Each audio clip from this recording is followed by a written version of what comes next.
So, welcome. The title of our event this evening is The Crisis of the Islamic Revolution, 1979, 2009, 2026. I'm Ed Remus, a member of Platypus, and I'll be serving as the moderator. I'll begin by reading the description of the event. The recent protests against the Islamic Republic of Iran recall the Green Movement in 2009, when election results provoked an immediate and nationwide outbreak of popular demonstrations. At the time, the left hailed this social upheaval as a progressive democratic movement with revolutionary implications. While President Obama offered direct negotiations with Tehran, Trump's current war on Iran presents the possibility of dealing a final blow to the IRI. But what would take its place? Maybe all that will be destroyed is the quote-unquote republic and not its Islamist politics, resulting in a rule of the mullahs without the accoutrement of democracy. With the present crisis in Iran and its grim outlook, we pay the price for the historic failures of the left, going back at least to the period of the 1960s to 70s New Left, of which the Islamic Revolution was a product. So our questions tonight for our panelists are as follows. What lessons should the left take from its role in the 1979 revolution in Iran? What was the left's role in the Green Movement? What opportunities did the Green Movement present for the left? What would the end of the Islamic Republic of Iran mean for the left today? And finally, how is the trajectory of the Islamic Republic a part of a larger political history that extends beyond Iran? What does it tell us about the history of the left in the 20th and 21st centuries? So addressing these questions are four panelists, and I will introduce them in the order in which they'll be speaking. Chris Cutrone teaches Marxist critical theory at the School of the Art Institute of Chicago and the Institute for Clinical Social Work, and is the original lead organizer and chief pedagogue of the Platypus Affiliated Society and of the Campaign for a Socialist Party.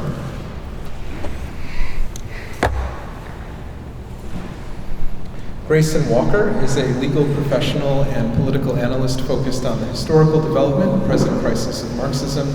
A graduate of Emory University School of Law, he is a co-founder of the American Communist Party and has spoken at international panels on political theory and geopolitics, with research experience in China and South Asia. Matteo Farzan is an award-winning historian, an Iranian-American who was war displaced after Iraq invaded his hometown of Avaz, Iran, where he was born in 1967. He and his family were forced to relocate, and he later settled in California in 1984.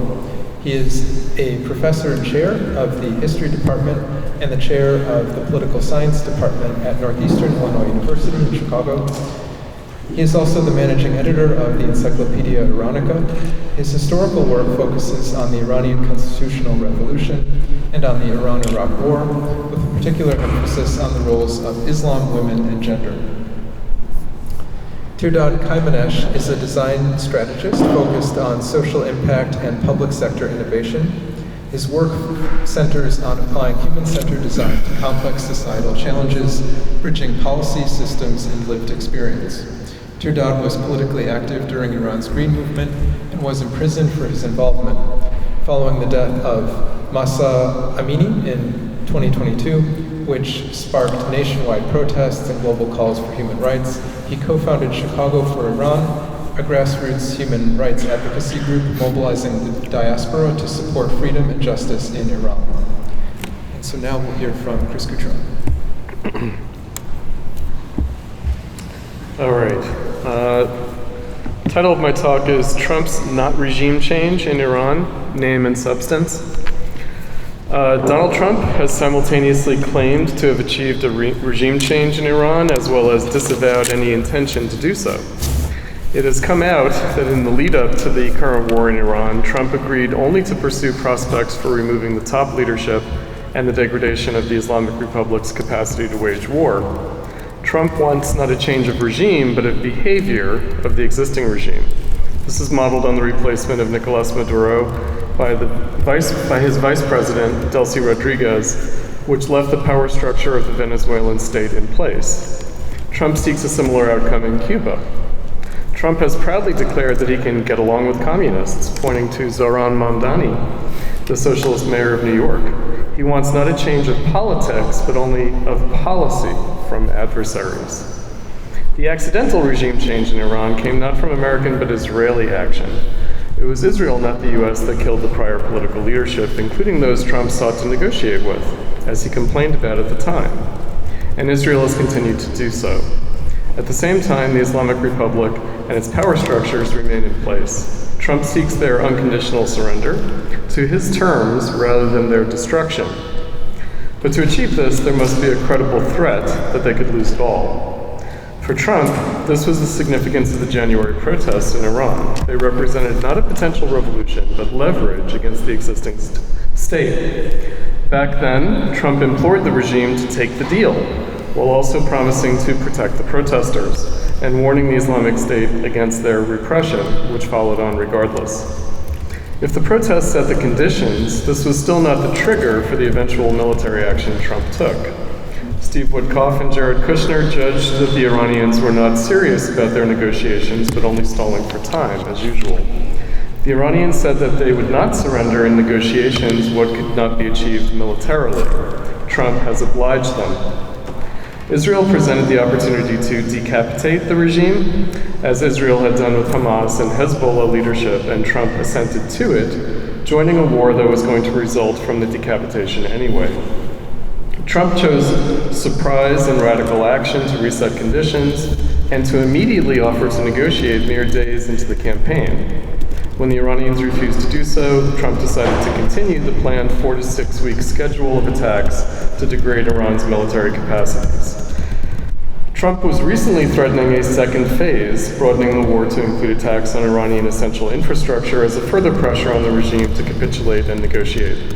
Whether Trump can achieve his goals this way, what Secretary of War Pete Hegseth calls negotiating with bombs, is unclear. But he will try. The current provisional ceasefire has behind it a threat to continue the war. A note on the war itself, especially as regards Israel's controversial role. Trump's U.S. epic fury war in Iran is not the same as the roaring lion of Netanyahu's Israel. Trump is most comfortable when he can serve as the negotiator, positioning himself between Israel and Iran as belligerents. Trump ultimately aims at a stable balance of power in the Middle East, in which neither Iran nor Israel will play the role of a unilateral rogue actor moving forward. Trump was sincere about expanding the Abraham Accords to include not only Saudi Arabia, but Iran itself. The goal remains the same as American policy historically. In general, normalized relations between states. The only question is whether a revolution is necessary in Iran to achieve this, and if so, what kind of revolution? I wish to clarify things that I've previously written on the 2011 Arab Spring and the 2009 Green Movement crisis of the Islamic Republic, as well as on the original 1979 Iranian Revolution, on the question of the form and content, the terminology and substance of democratic revolution. What makes the 1979 revolution in Iran so painful is that it was a rare occasion in which there was more than a mere regime change, but a thoroughgoing popular smashing and reconstitution of the state. While of course some Shah elements of the Iranian state continued, mostly it was purged, and the composition of the state in the Marxist sense, the special bodies of armed men, was changed. As with all revolutions after 1848, however, the question is the democratic outcome or absence of this as a result. The left in Iran rightly considered the revolution to have been hijacked by Khomeini's Islamists, that they had been tricked by Khomeini, whom they had wanted to use as a mere symbolic figurehead for the revolution, but who took control as supreme leader in more than just name. This did not happen all at once, but over a process, first in the early moments of the revolution, then as a function of the war with Iraq, in which the new power structures of the Islamic Republic were consolidated. The initial liberal political leader, Bazargan, was sidelined and driven out of power early on, but even the subsequent Bani Sadr government chosen by Khomeini fell quickly as an obstacle to Khomeini's ultimate aims. So it was not a matter of a change in political leadership masking the continuity of the state and its bases of power. There was even a significant social content to the revolution. as much of the prior Iranian ruling class under the Shah fled with him and his officials into exile.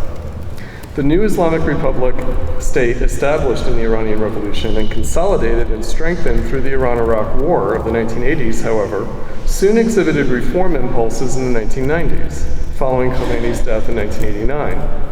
By the time of the 2009 Green Movement election crisis 20 years later, it was clear that the state itself was in crisis and that mere reform was not only inadequate but impossible to achieve the necessary changes. The Iranian state has subsisted on an increasingly narrow basis since then, with periodic protests and their repression growing in scale and intensity up to those of earlier this year. There has been a steady stream of middle-class emigration from Iran. Even many members of the ruling class families have ended up living abroad. As with other countries, Iran exports its discontents. This hollowing out of the state portends ominous results. Still, Trump is cautious and conservative about seeking substantial political change in Iran, which he thinks is unnecessary to achieve his goals. The same goals as those of successive American administrations, namely to normalize Iranian behavior and relations, ceasing to be a rogue state. As usual, Trump paints a rosy picture of possibilities for Iran if only its political leaders would choose a different course of action, a different policy. In many respects, this is realistic, as Trump seeks a regional power balance that can contain conflicts, preventing instability and war from breaking out. There is no reason in Trump's mind why Iran, the Arab states, Turkey, and even Israel cannot coexist peacefully in a regional settlement of the Middle Eastern countries, putting an end to decades of dysfunction and failure. Is he wrong? The left gives specious explanations for why things have been as they are. In so doing, it is worse than the capitalist politicians who seek action to ameliorate problems and improve conditions in ways barred to the left. The left is sunk in delusions where the capitalist policymakers are acting in reality. So what are the possibilities for more substantial change, if any? This is unclear. The long history of the last 40 years has seen the complete destruction of even the ostensible left in the Middle East, with perhaps the partial exception of certain Kurdish political organizations and marginal hangers-on among Palestinians. The most powerful agents of change have come from the avowed right for many decades now. The Islamic Republic political leadership is one of them, but even it is quite old and degenerate at this point. Since 2009, the Islamic Republic has degenerated such that it has come to resemble its neighbors in other similar countries of the developing world, and increasingly lost whatever specificity it had as a result of the 1979 revolution. It has become a corrupt kleptocracy in which its ideological legitimation has been undermined, more like Saddam Hussein's Baathists in Iraq and the governments of Libya's Muammar Gaddafi, Egypt's Nasserite nationalist Mubarak, Syria's Assad, etc. Degenerate nationalism was replaced by Islamism, which has itself now degenerated in its turn. Its heroic days are long past. Additionally, the youthful population of Iran today mostly was brought up after the revolution, and therefore have no particular allegiance to the status quo that would flow from having participated in bringing it about. They don't have any particular investments in the political status quo. The idea that the Islamic Republic will reinvent itself now as an Iranian nationalist state after the assassination of Ali Khamenei and his inner circle, without a crisis in its power structure, depends on the long history of frustrated democratic revolution throughout the world. No doubt any democratic revolution will depend on existing state elements, even more so than in the case of the overthrow of the Shah. It seems that the transition is impossible without overcoming Islamism as an obstacle. But there can still be a significant crisis and change of policy, for instance in diplomatic orientation. The Iranian state has long tried to navigate world politics by avoiding succumbing to subordination to any other states.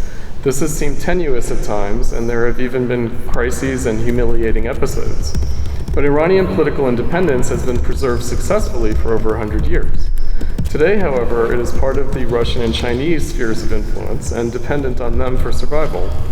Trump wants them to be replaced by the US instead, to become an American client, like Israel, Egypt, Turkey, and the Gulf and other Arab states. The problem is that it is precisely the radical character of the Islamic Revolution, its actual democratic, meaning popular character, which now threatens a deeper crisis for the Iranian state, a brittleness that goes beyond even that of the Shah state back in 1979. It could be that the hitherto strength of the state will become a liability due to lack of flexibility. And the global dynamics Iran faces are even greater today than in the past. The Islamic Republic might hope to balance the Russians or Chinese against the Americans and to exploit differences among Middle Eastern states. But it is also the case that Iran, like many other countries, is actually weaker and more fragile today than in the past. The developing world was hard hit by both the post-2008 Great Recession and the COVID crisis, which, as elsewhere, exposed deep societal deficits. That there is no movement and thus credible alternative to the existing state will not guarantee the survival of the latter, but only the violence of its fall. Trump is offering not to deliver the coup de grace, but rather to rescue the Iranian state from its crisis, saving it from the fate of a further downward spiral into paranoid isolation that was perhaps always the true character and intention of the Islamic Revolution from the beginning. There are two aspects of Iran, the capitalist state and its Islamist ideology. Trump doesn't think that either needs a radical change, but only a change of orientation and behavior. This is not impossible. The only question is how to achieve it. The religious messianic utopian fantasy of a Shia Islamic state transcending the strife of world politics and capitalism was never a viable proposition long term. At best, it served as an ideological framework that facilitated the reconstitution of the Iranian state after the demise of the Shah. For instance, by integrating a rapidly urbanizing society under modern conditions better than the Shah state was able to do. It achieved a further basis in defending Iran against Iraqi attack, but it has long outlived this function and purpose. The only question is how radical a political change will be required to transition from the crisis of this ideology. There is no reason why Iran cannot replicate the experience and outcome, and become like Egypt or Pakistan, itself officially an Islamic Republic, or Turkey with its Islamist government and ruling party, none of which is lacking independence or without difference or is otherwise in lockstep with American policy. But even those states have not been without dramatic political controversies and events of crisis in recent decades. But none of them have become international pariah states with economic and political sanctions against them like Iran as a result of their crises. Iran today faces another. The war with the US is not the cause but the effect. It is a symptom of the Islamic Republic's terminal illness, if not death agony. Iran has been uniquely isolated ever since 1979. Trump's attempt to mediate and actively manage a transition for Iran might be ill-advised. But the crisis in Iran was and is real, with or without the war. It must be resolved based on changes within Iran. If they are inadequate, it will only be deferred, not avoided. Trump grabbing the opportunity to settle it on his watch, and how he did so can be disputed, but what cannot be denied is that there was a real crossroads that had been reached. Perhaps the Islamic Republic will save itself and remain alone, entrenched behind nuclear and conventional weapons like North Korea. But this won't justify the regime, but only condemn it, especially in the eyes of its own people. Perhaps the Islamic Republic's efforts will lead to a settlement of regional and domestic conflicts in its favor, forced by resisting American intervention. Either way, it will be the end of the Islamic Revolution in substance, if not in name. Thank you, Chris. And now we'll hear from Grayson. Awesome. So I'd first of all like to thank the organizers and obviously all of you coming in today to discuss a very pertinent and lively issue. Also a very pertinent place to discuss it. We're in a chapel. Yeah, I mean, just, whenever the Iranian Revolution is discussed, I think the usual assumption for us on the left is that some kind of tragic derailment occurred and that a democratic or socialist possibility was hijacked by religion, that the Islamic Republic stands as a kind of monument to the left's failure. In a lot of ways, this is facially true. But I want to suggest something more provocative, if it wasn't already indicated already, that 1979 was a revolution of world historical significance, in which it's yet another moment in the long arc of a world revolution begun in 1917. And the actual consequences of this revolution of 1917, of October, is the emancipation of the world from one historical trajectory of modernity, one defined by capitalism, open society, liberal democracy, and the invention of a sovereign form of power capable of pursuing an alternative path of modernity, an alternative globality. Now, what this alternative path is precisely an open question, but its openness and the construction of machinery for ensuring the sovereignty necessary to assert that openness to development is what defines it as progressive rather than reactionary. Lenin himself, who's reflecting on the hopelessness of the situation in 1923, the world encirclement of Soviet Russia, its isolation to a backwards, semi-capitalist power, he says that there was the opportunity to create the fundamental requisites of civilization in a different way than what was happened in the Western European powers, and that a new line of world history had been born out of the October Revolution.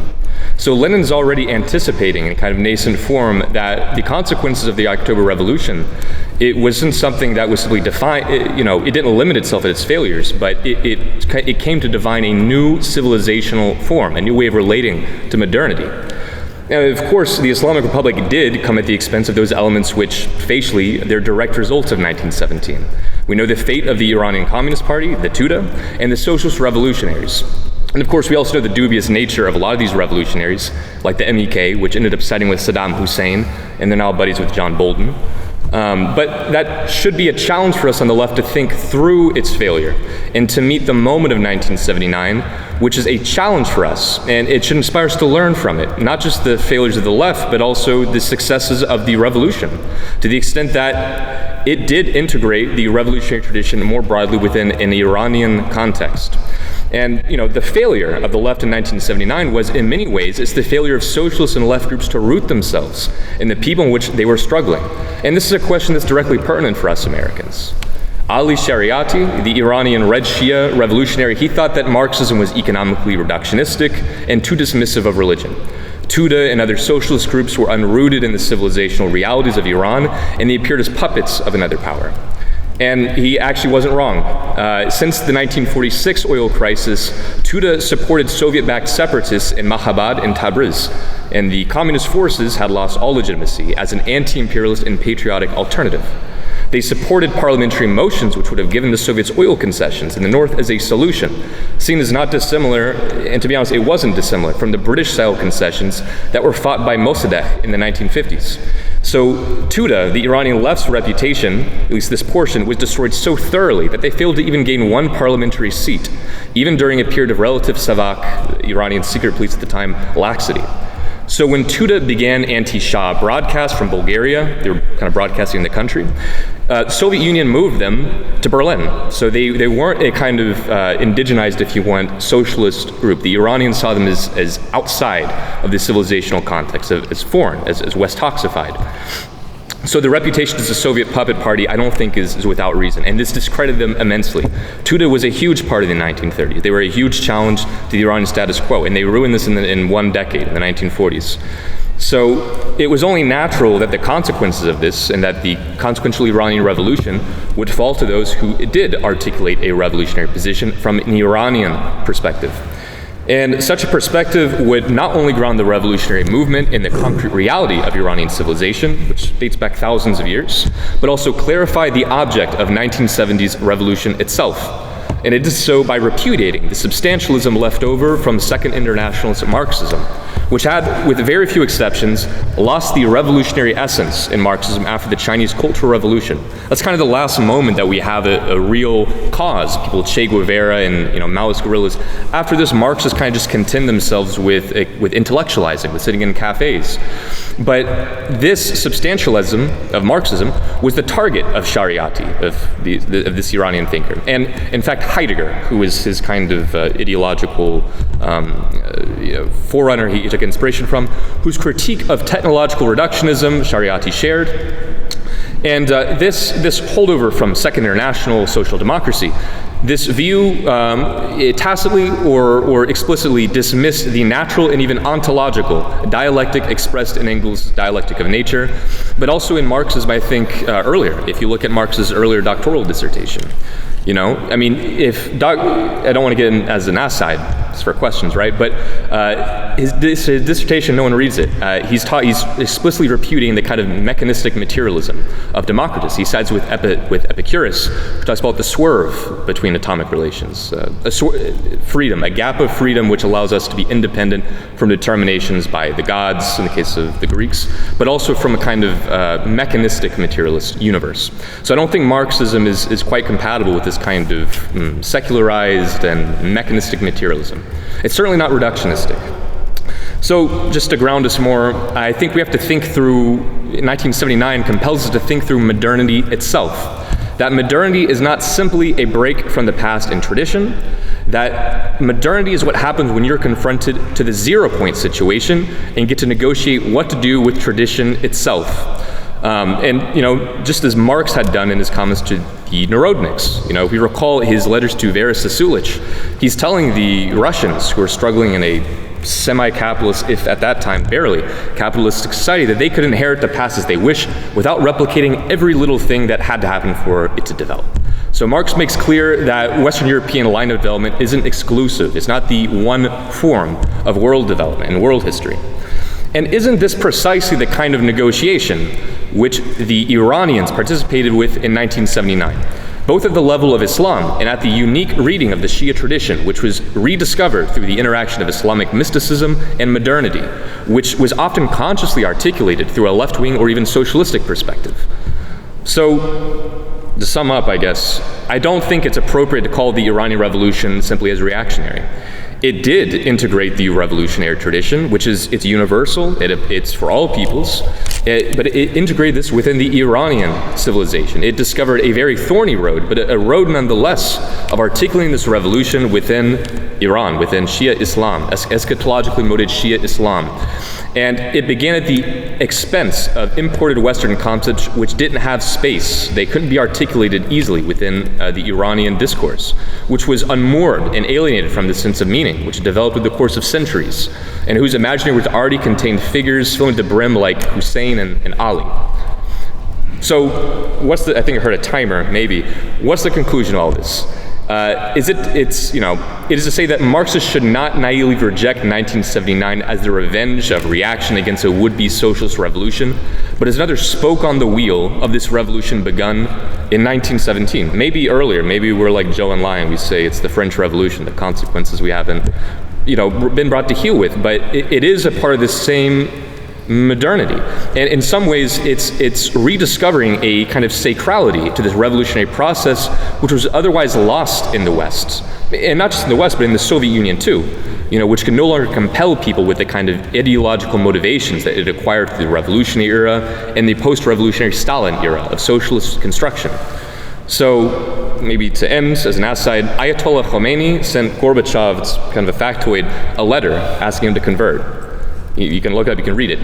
Now, why did he do this? He did this because, of course, he's a Shia cleric, okay? But it's also because Soviet socialism, it lost the sauce. It wasn't any longer this kind of compelling vision for the world, for the future. It was just a kind of, the Chinese viewed as social imperialists, I think not without reason.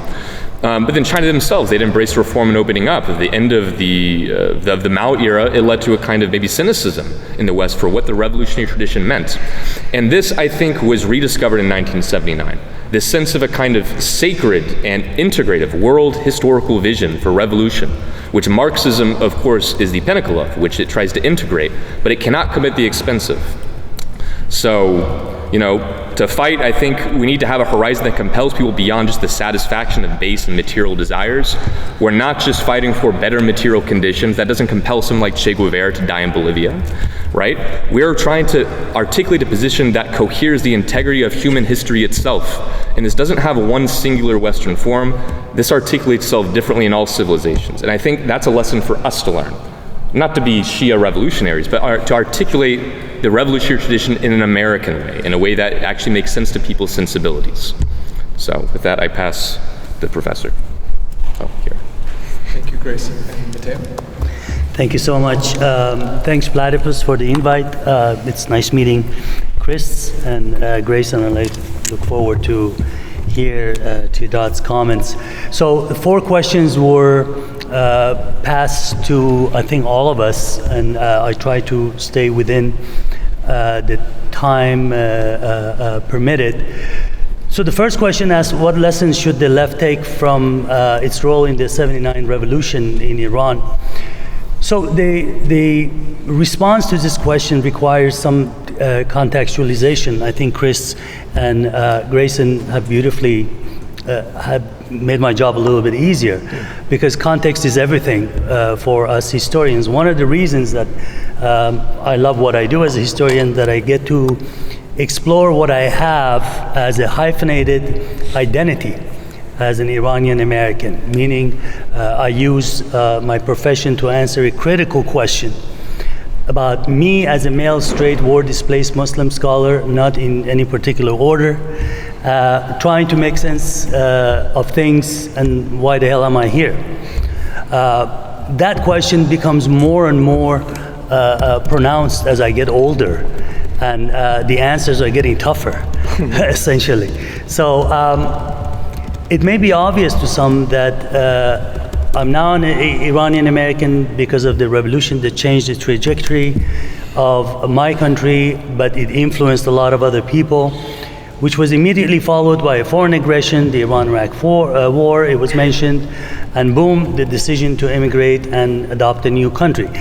I come from a relatively middle-class family, financially comfortable.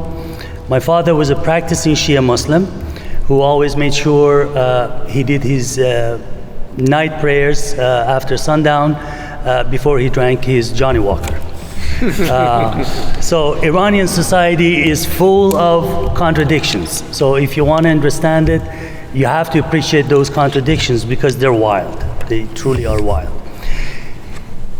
Just like mine and millions of other stories, in lieu of this very complex society that originates, I'm talking about the Iranian society, that originates from a very old civilization and for at least 25 centuries, one important point that needs to be highlighted is that being from the left has different connotations in Iran.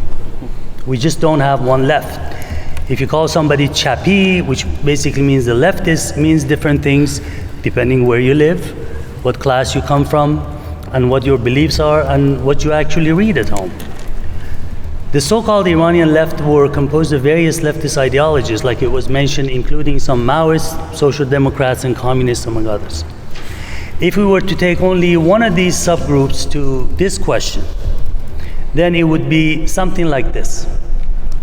Because the left in general was non-religious or even anti-religious in Iran, the inherent hubris that I think is prevalent in the leftist groups made it vulnerable to underestimating the power of religion in a very conservative society, which is the case that essentially means Shiite belief, ideology, institutions, and a highly organized network of clerics, that it has an independence like no other. It is not accountable to anyone other than God, right? The Iranian left was super educated. Its members were highly intelligent, organized nicely, and they were dreamy, as the left essentially is. No realists, but dreamers, I call them. The lesson we can take from the left's role is that they gave Islamists a veneer of or reasons for acceptance, whereas if they hadn't, the outcome of the revolution might have been very, very different today. They handed Iran to the Islamic Revolution, to the clerics, specifically to Ayatollah Khomeini and his group, only when they realized that the clerical establishment was by far, by many, many measures, far more sophisticated. We underestimated them. They're sneaky, they're sophisticated, they're violent, they're vile, but they're super, super intelligent as well. And I always like to mention this in the classroom or wherever I get a chance to speak, is that by virtue of, I'm talking about the Iranian community, and Tirad might agree with this, Just because we don't like them, it doesn't mean we can't study them, we can't understand them. And that's what I've tried to do in study of the constitutional revolution in Iran in 1906 to 1911, which was the first such a revolution in all of the Muslim societies, all of the Middle East, despite the fact that the Ottoman Empire had existed for almost 500 years by that time. They couldn't pull it off. They pulled it off 2 years later with different results. We can speak about that later on probably. The second question was, what was the left's role in the Green Movement? What opportunities did the Green Movement present for the left? When I saw this question, I thought it was interesting because I did not know that the left has anything to do with the Green Movement, right? Exactly. Right. So if we take Mir Hossein Mousavi, who was the ex-prime minister, and the guy that got shafted apparently with the election, and Ahmadinejad won. If we take him as some sort of a leftist, right? Some kind of color because he was a student activist. He was an Islamist, but he was a leftist. Like I said, they come in a variety of colors. If I remember correctly from those days, I moved here 41 years ago. So during the movement, I was following up, and actually right that summer I went to Iran to kind of see what's going on for myself. There was no talk of the left. There was talk of justice. There was talk of equity, equality. There was talk of how do we get out of the mess that we got ourselves into in the first place. And Mousavi had, for all the intents and purposes, he was part of the regime, right? You see any of the sermons that Ayatollah Khomeini gave, he was sitting right there, right at his feet. I remember as a war volunteer, he would come out and encourage everybody to go to war and die and all sorts of stuff. So I couldn't myself bring myself to appreciate the kind of things that he was saying.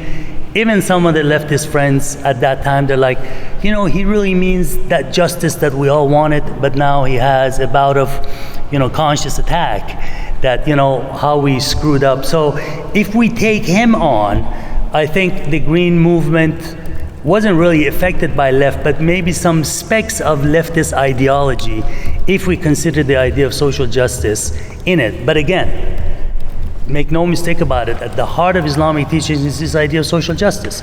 Like Grayson was talking about with Shariati, I think most of the stuff that he talks about is about social justice, and that goes for both genders, right?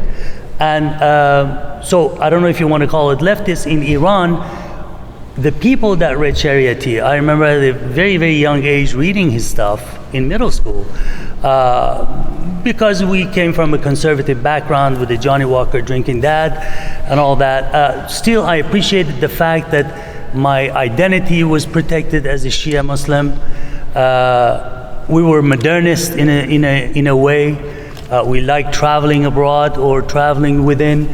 And the idea of left really didn't mean what I'm assuming for the young people in America left would mean.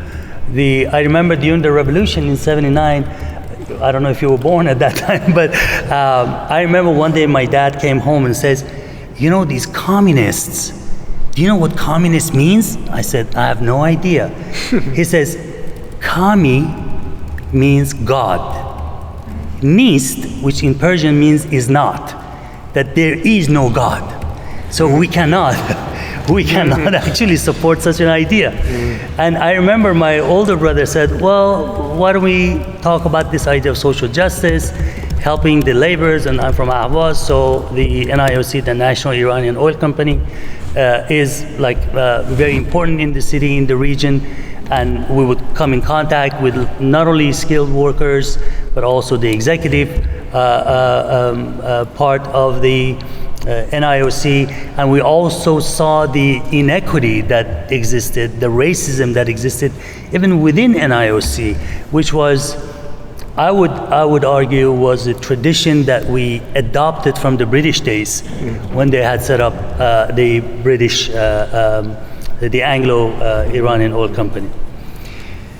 The other question is, what would the end of the Islamic Republic of Iran mean for the left today? Which left? Right? Which left? If the Islamic Republic were to cease to exist tomorrow, the left, I believe, will still be challenged not so much by religious factions, and believe me, they will exist in the future, they're not going anywhere, but perhaps left in a weakened state, but a society that is sick and tired of tyranny, injustice, and lack of freedom to organize politically and to prosper economically. If the left wants to do anything, there are a lot of conditions here, I realize that, but if there is no Islamic Republic and if the left wants to be active, they need to contextualize these ideas based on an Islamic identity that, like it or not, Iranians identify with. Forget about the Islamophobes, maybe in Chicago, maybe in LA, maybe in Toronto or Virginia. But still, if you go to Iran, I always say there is two Irans for me. There is one Iran that if you look at the map of Tehran and you cut it in half, north of that is not Iran for me. South of it is where the ghettos are. The Iran for me that exists more than any other place is the Iran of the rural areas, the villages, the people that are disenfranchised. My own home country, his dad's birthplace, which I just found out is very close to my native town. That's the Iran you need to go. That's the Iran. If the left wants to be active, those are the places that they need to hit. But again, the respect for the religion and ideologies are going to be the key factor in the success of any project or any plan or any lesson that anybody wants to give these people. North of Tehran is where you will enjoy yourself immensely if you care about espresso drinking, cigar smoking, jean wearing, very posh sort of neighborhoods that will treat you really well because you're not Iranian. Iranians, I say we have a disease that we love the foreigners no matter how much they fuck us over the years, right? But that is not the Iran that I consider essentially the Iran that matters, because the kleptocracy, thank you. The kleptocracy is the area north of Tehran where they live, and they will change color like a chameleon does if anything happens with the Islamic Republic. And when the ceasefire was announced and the person from Iran was announced to be the head of the delegation tomorrow or Saturday that are going to go to Islamabad, Ghalibaf, who is the head of or the Speaker of the Constituent Assembly Majlis, this guy is extremely violent. Everybody knows that. He's a multi-billionaire, not a millionaire. He is an IRGC commander. He actually was the person, I didn't know that, I was looking him up last night. He's the one that started the space program and the missile program actually for the IRGC.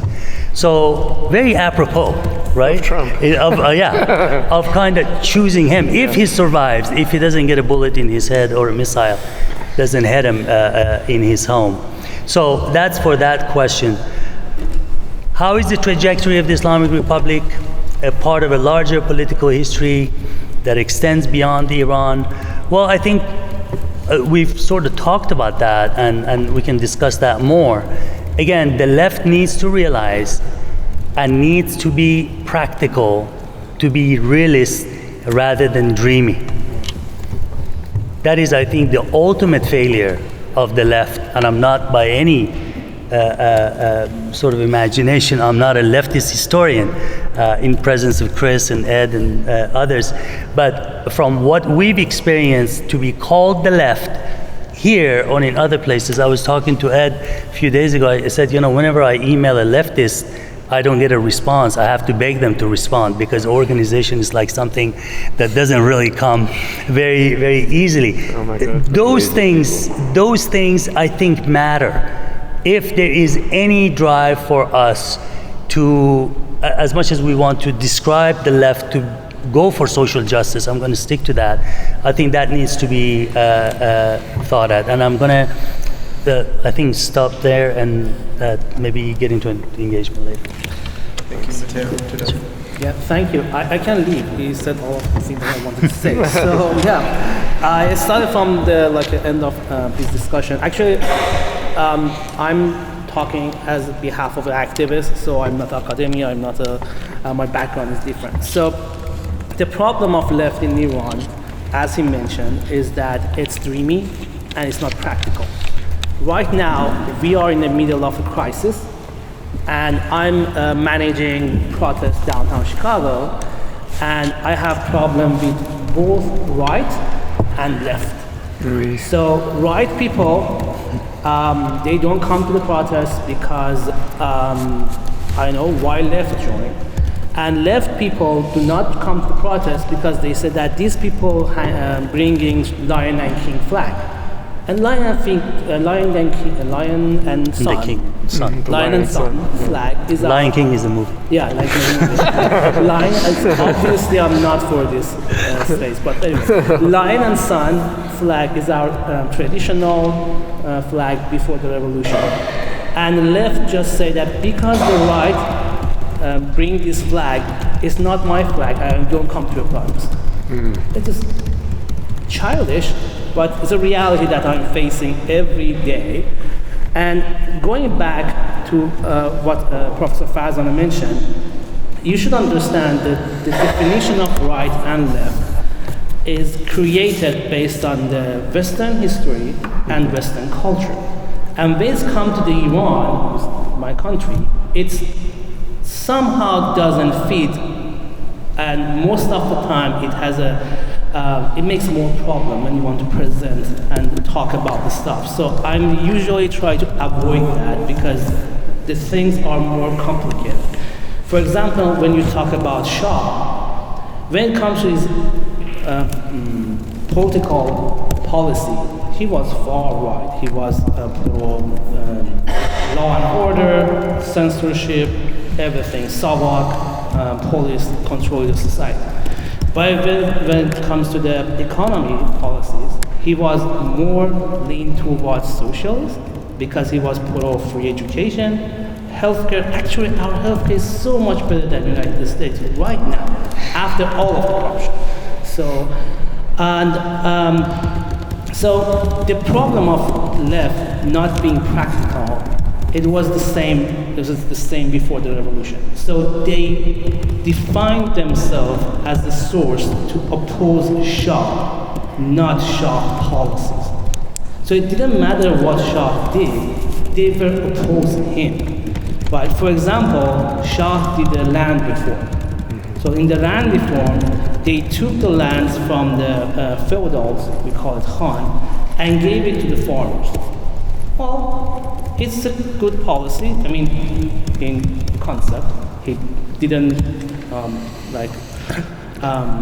he didn't do it in the right way. But in the concept, it's actually leaned toward equity, like trying to take people out of poverty.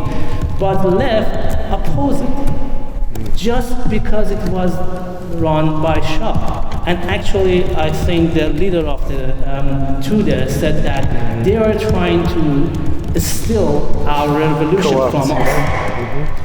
What does that mean? So if you want to do something for your people, that's a good policy, support it. And that was their trap when it comes to the revolution in 1979. At the end of the Shah time, he selected Bakhtiyar as a prime minister. And Bakhtiyar started to do some reform.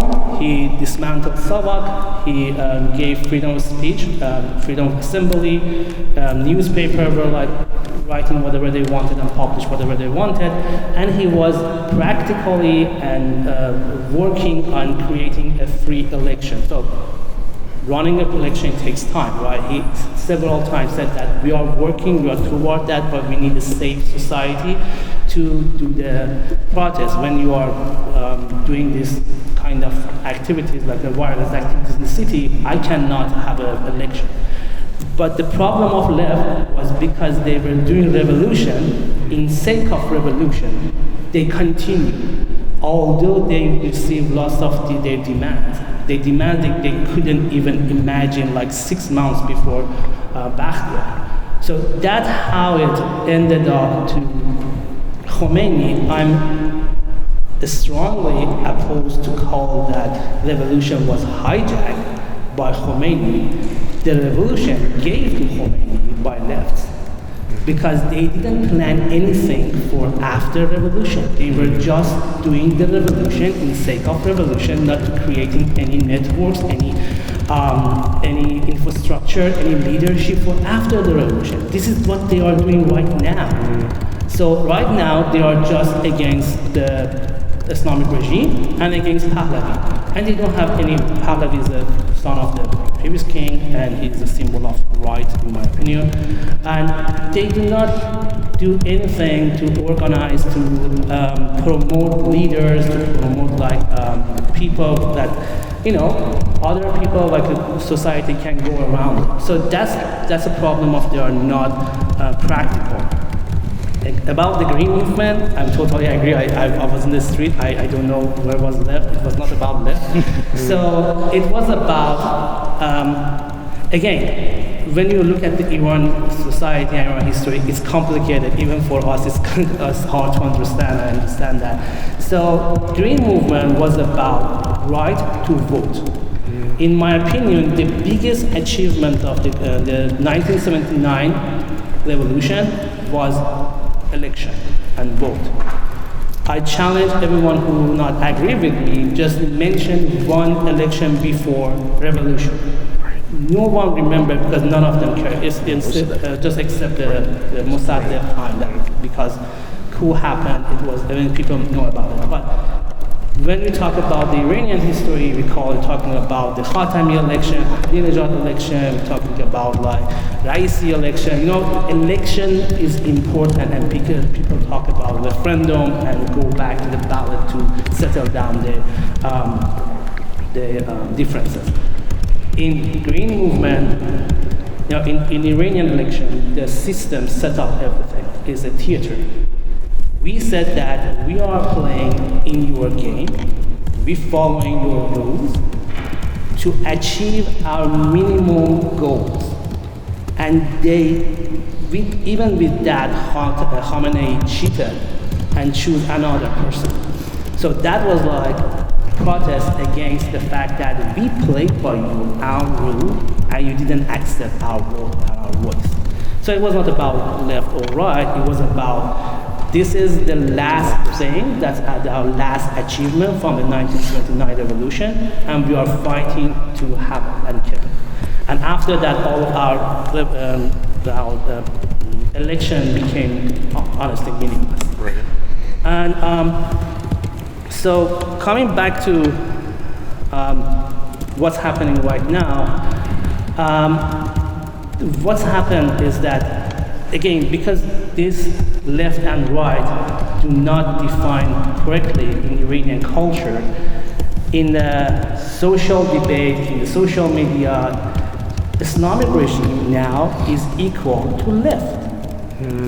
And everyone is fighting against Islamic regime. They should be right. If you're just talking about anything else, you are left, you are following the Islamic regime. So that's the problem when we do not define the meaning of the word. So when I was a kid, I'm sure you guys haven't seen that. We had teletext. So I read this in the teletext. I don't know who was the philosopher, but he said that the biggest betrayal in the word is betrayed to the meaning of the words. So we do not define right and left in the right way, and then we start to talk about that without having the context, and it's mislead us. So that's our problem right now. The society, the Iranian society, become really going far right because they want to define themselves against left, which they think it's Islamic regime. That's my point.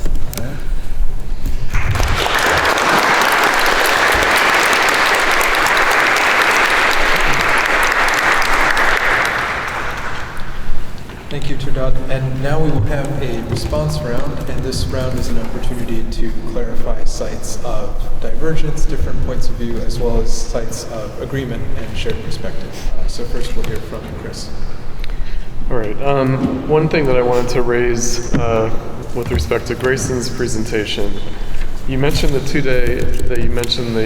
MEK, Mujahideen. What about the Fedayeen? The Fedayeen, the Maoists, or the Guevarists? They were kind of hybrid Guevara Maoists. Because my understanding is that they were big in terms of organizing sort of popular demonstrations. Like the MEK and the Fedayeen were, even though the Fedayeen were kind of guerrilla warfare people, that actually in the revolution, they were part of the mass character of the revolution. And so, it's sort of easy to point to the Tudeh party with respect to like Soviet imperialism and, the accusation of Soviet imperialism. This is what Khomeini accused the communists of representing. But that wouldn't really apply to the MEK early on, and it wouldn't apply to the Fedayeen exactly. And that's one sort of wrinkle that I'd throw into the mix in terms of the 1979 revolution. The other is Shariati, because I think that a lot of people in the West think that Shariati gives some kind of clue or key to the meaning of the Islamic Republic, but the Islamic Republic is really Khomeiniite, it's not Shariati.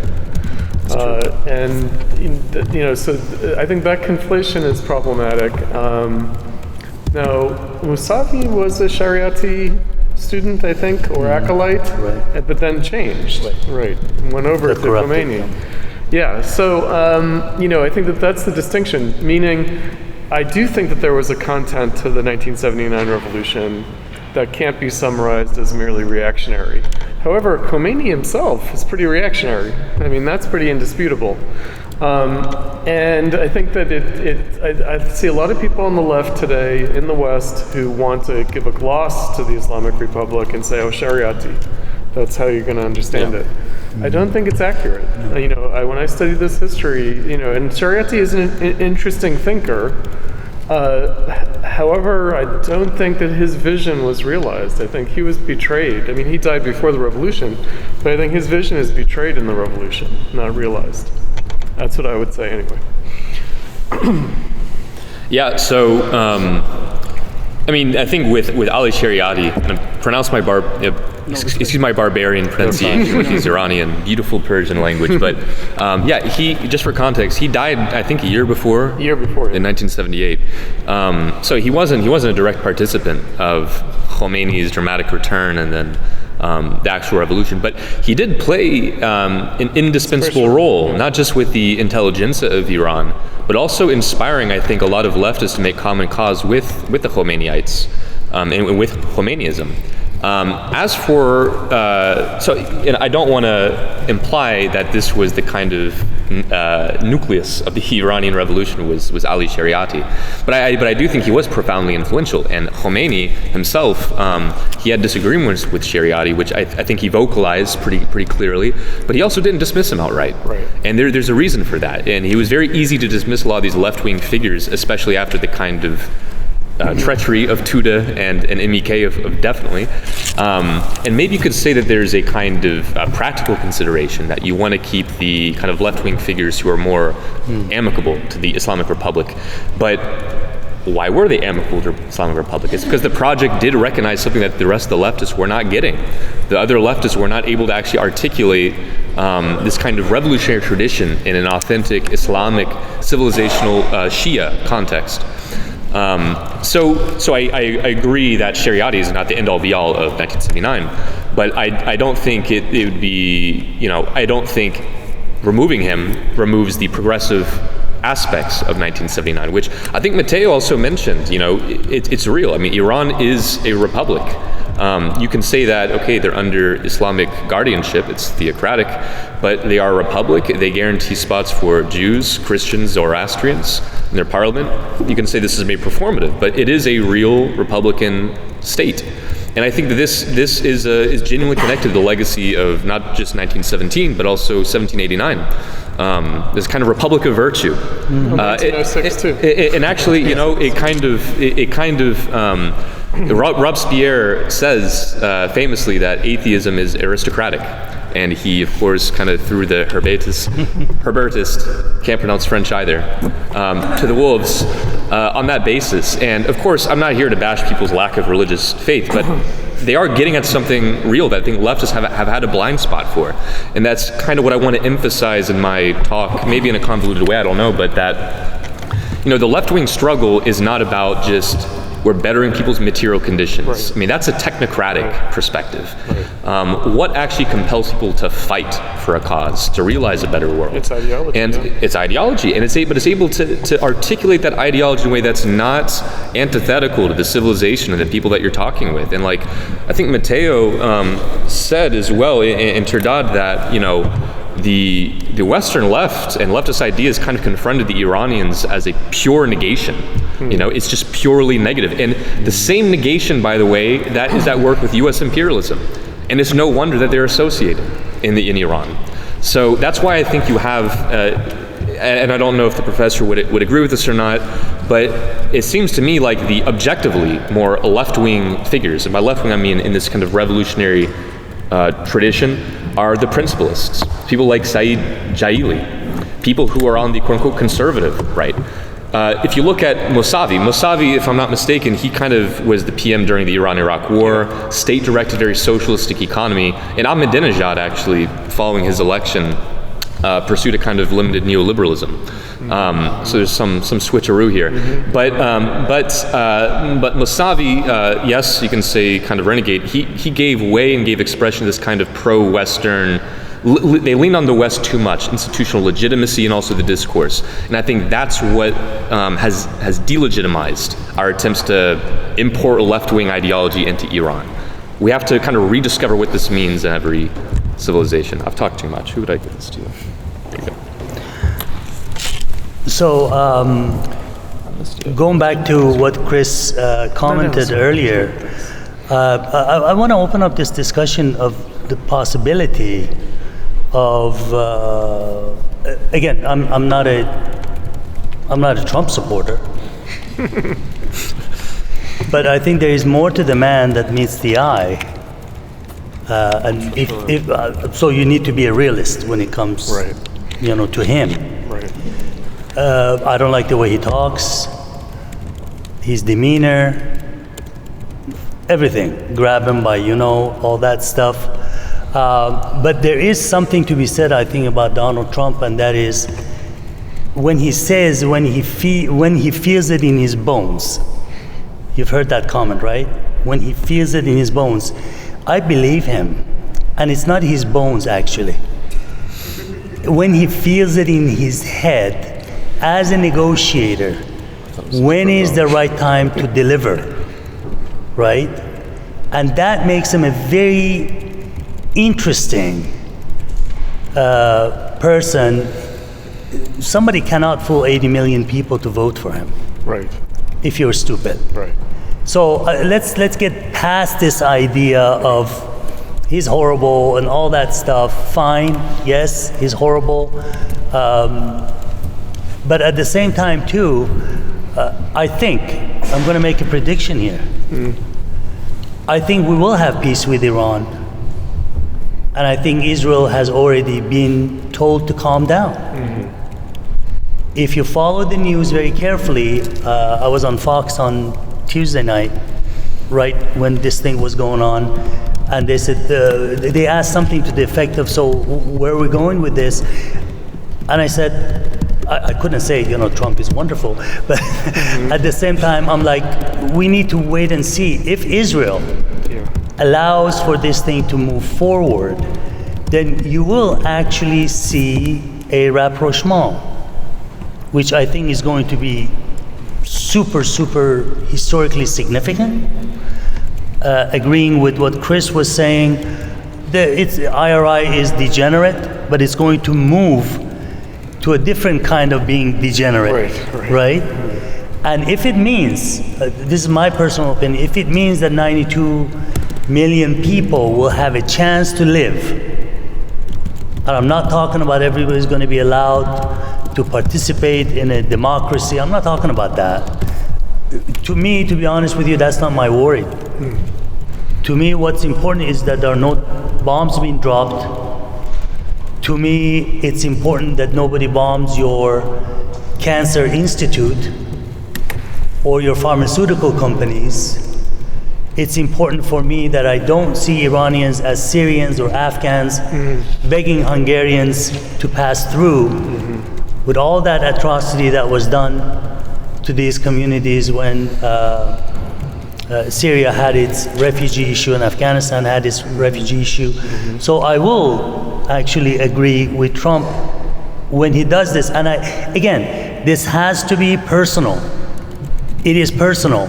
More than anything else, Donald Trump wants to please himself first, then his pocket, and then the Trump organization.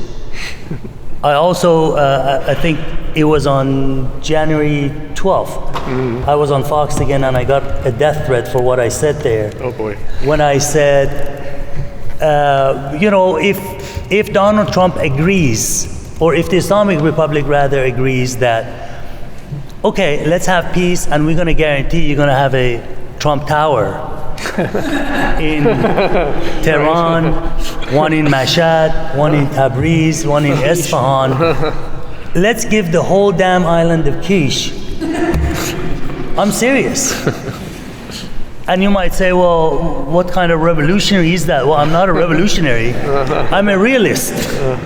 And I think if everybody plays their cards right, the left can benefit from this, essentially, right?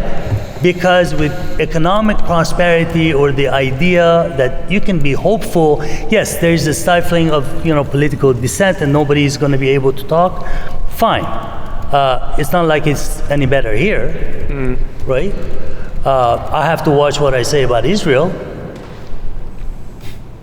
right? If I don't want to lose my job as a tenured professor, I have to do that. So it's not like we live in this really hunky-dory situation here that I'm free to do whatever I want or whatever I say, because that's just not true. So in respect to my own native country that I want to help out and I wish well, why not? Why can't we give that opportunity to the Iranians, even if it's under the banner of the Islamic Republic? I don't have a problem with that at all. If I may add some points, the problem is that we simplify stuff, right? So war is bad. Okay, war is bad. Everyone knows that. But when I talk with my friend that she's been on the protest all the time last 4 years, she's coming from very wealthy family.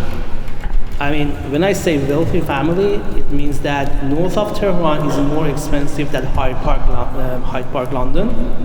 And people buy stuff, buy houses by cash. And there is a 8th-floor building in her name that father built it. So, that rich. And this person says that if the Islamic regime continues this way, I'm going to die from poverty, I'm sure. And this person, when I talk about how much war is dangerous, is like, are you sure you want a war? You want US to strike Tehran and Iran? She said that, after the massacre, January massacre, it's about revenge. So 90% is about revenge, 10% is about maybe we have a chance. And I agree with her in this part. Maybe I'm not very agree with her. But ethically, I should not be agree with her about war because I'm here. But when a system starts to kill its own people, citizens, it should be consequences. If they left that without any consequences, they would repeat it and they would become more and more aggressive. I don't say that they are not aggressive right now, they are, but at least they saw some consequences, right? This is my strong suit. I'm so happy that I'm talking about this part about the strategy. So about the strategy, if you made a mistake about your tactic, you can fix it. But if you miscalculate or made a mistake about your strategy and policy, the effect would be long term. And this is where it becomes very controversial, because what Trump did, the strategy was wrong. I think it was a mismatch between Israel and United States strategy. So I believe Israel sabotaged United States strategy.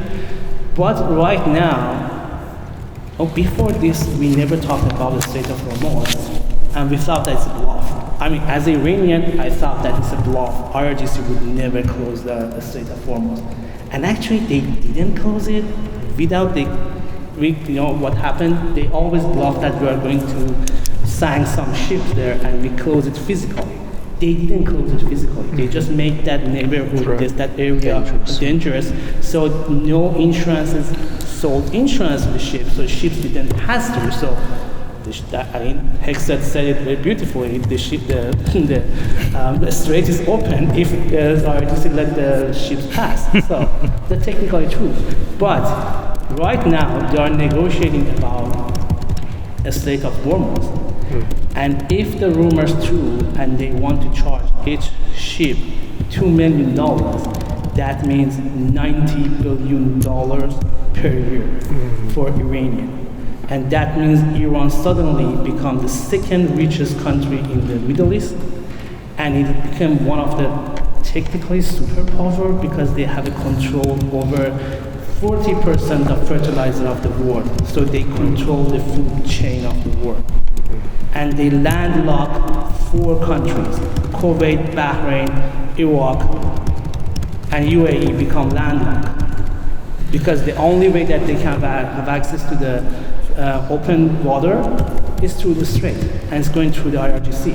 So, I don't know, is it an opportunity, is it danger? Because IRGC is going to make lots of money. There was rumors that they are going to charge ships based on Bitcoin. That's another thing that's for money laundering. So yeah, the thing is that the situation is very dire, but the war was necessarily, unfortunately, in my opinion. I'm happy that it stopped, but the dangerous thing for Iranian people is that is actually start from now, because they left alone with the very harsh regime that they may going to take a revenge from them. Again, it's complicated. There is no easy answer to what's going on right now.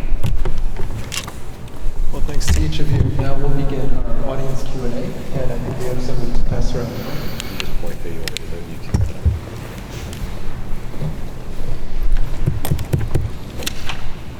Any questions from the audience? That's a wrap. You get 1 Bitcoin.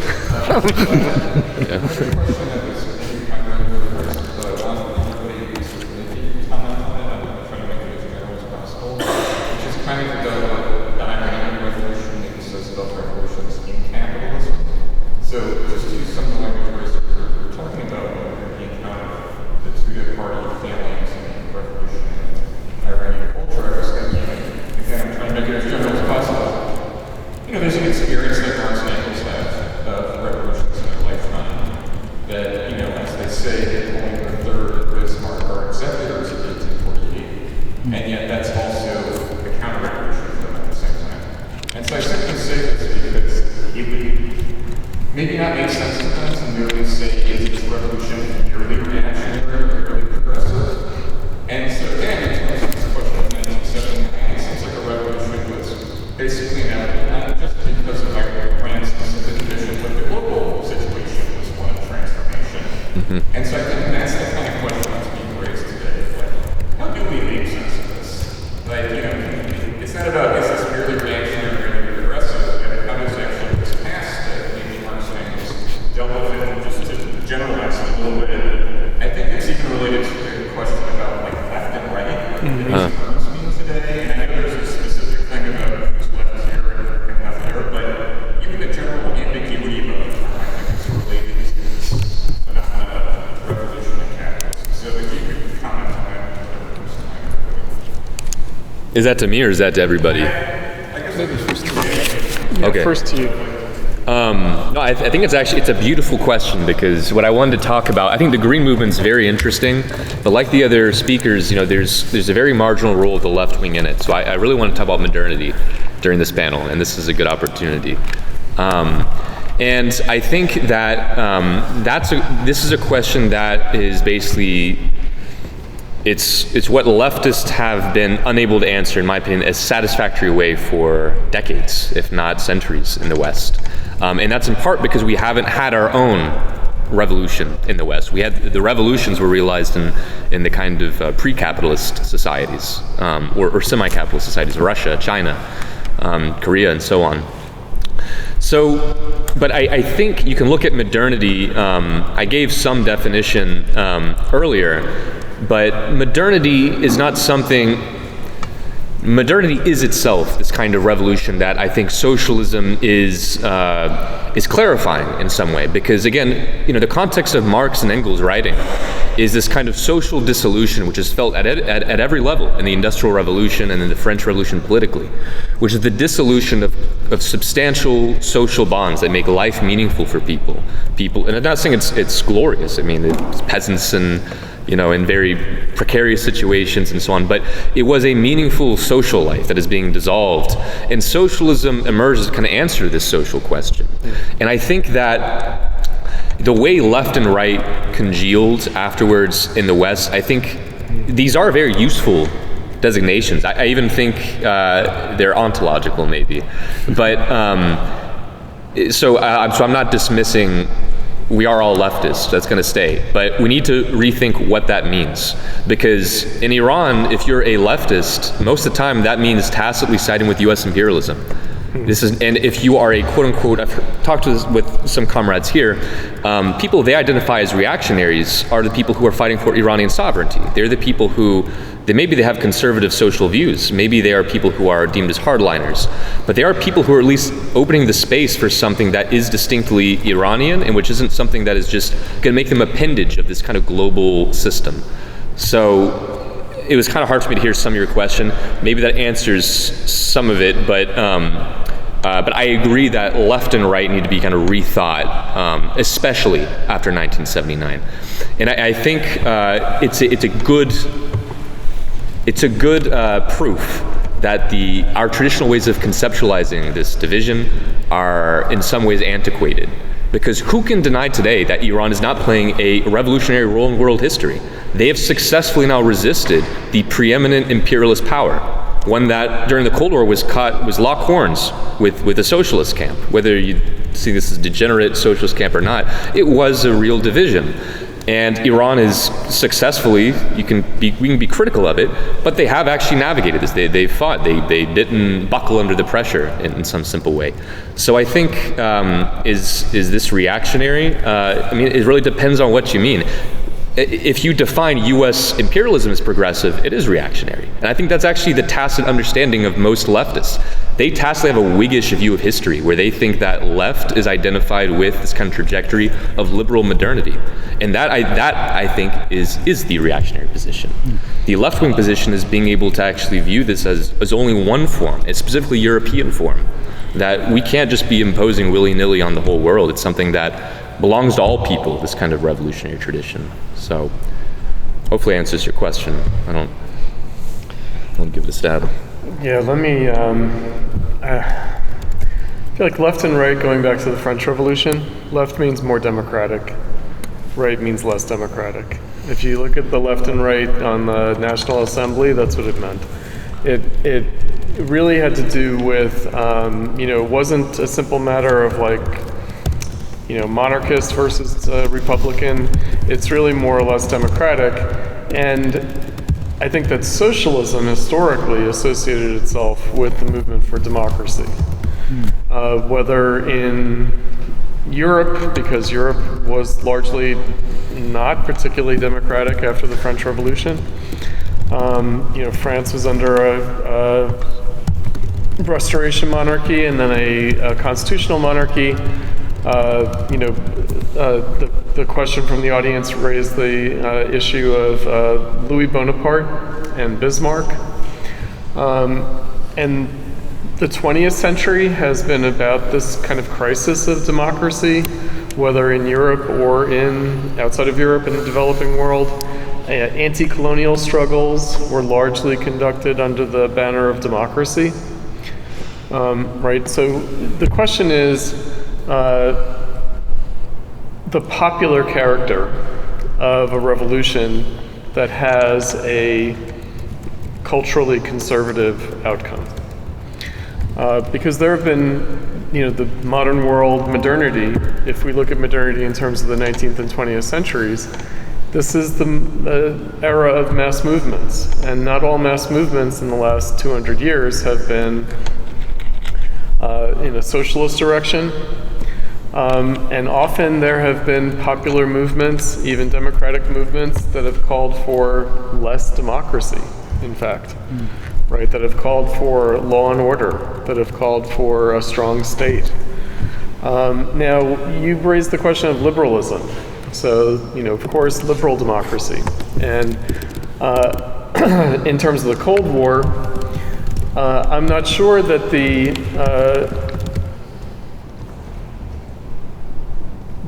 the question was like just liberalism or not liberalism. It was also democracy or not democracy. It's really that content. Who was on the left and who was on the right in the Cold War with respect to democracy? Because certainly the West considered the East to be undemocratic, and not merely illiberal, but also simply undemocratic. So the 1979 revolution, what I tried to raise in my opening remarks, was that it is a democratic revolution in a way that one doesn't really see a successful democratic revolution very often. So like Mao coming to power in China in 1949, it's an army.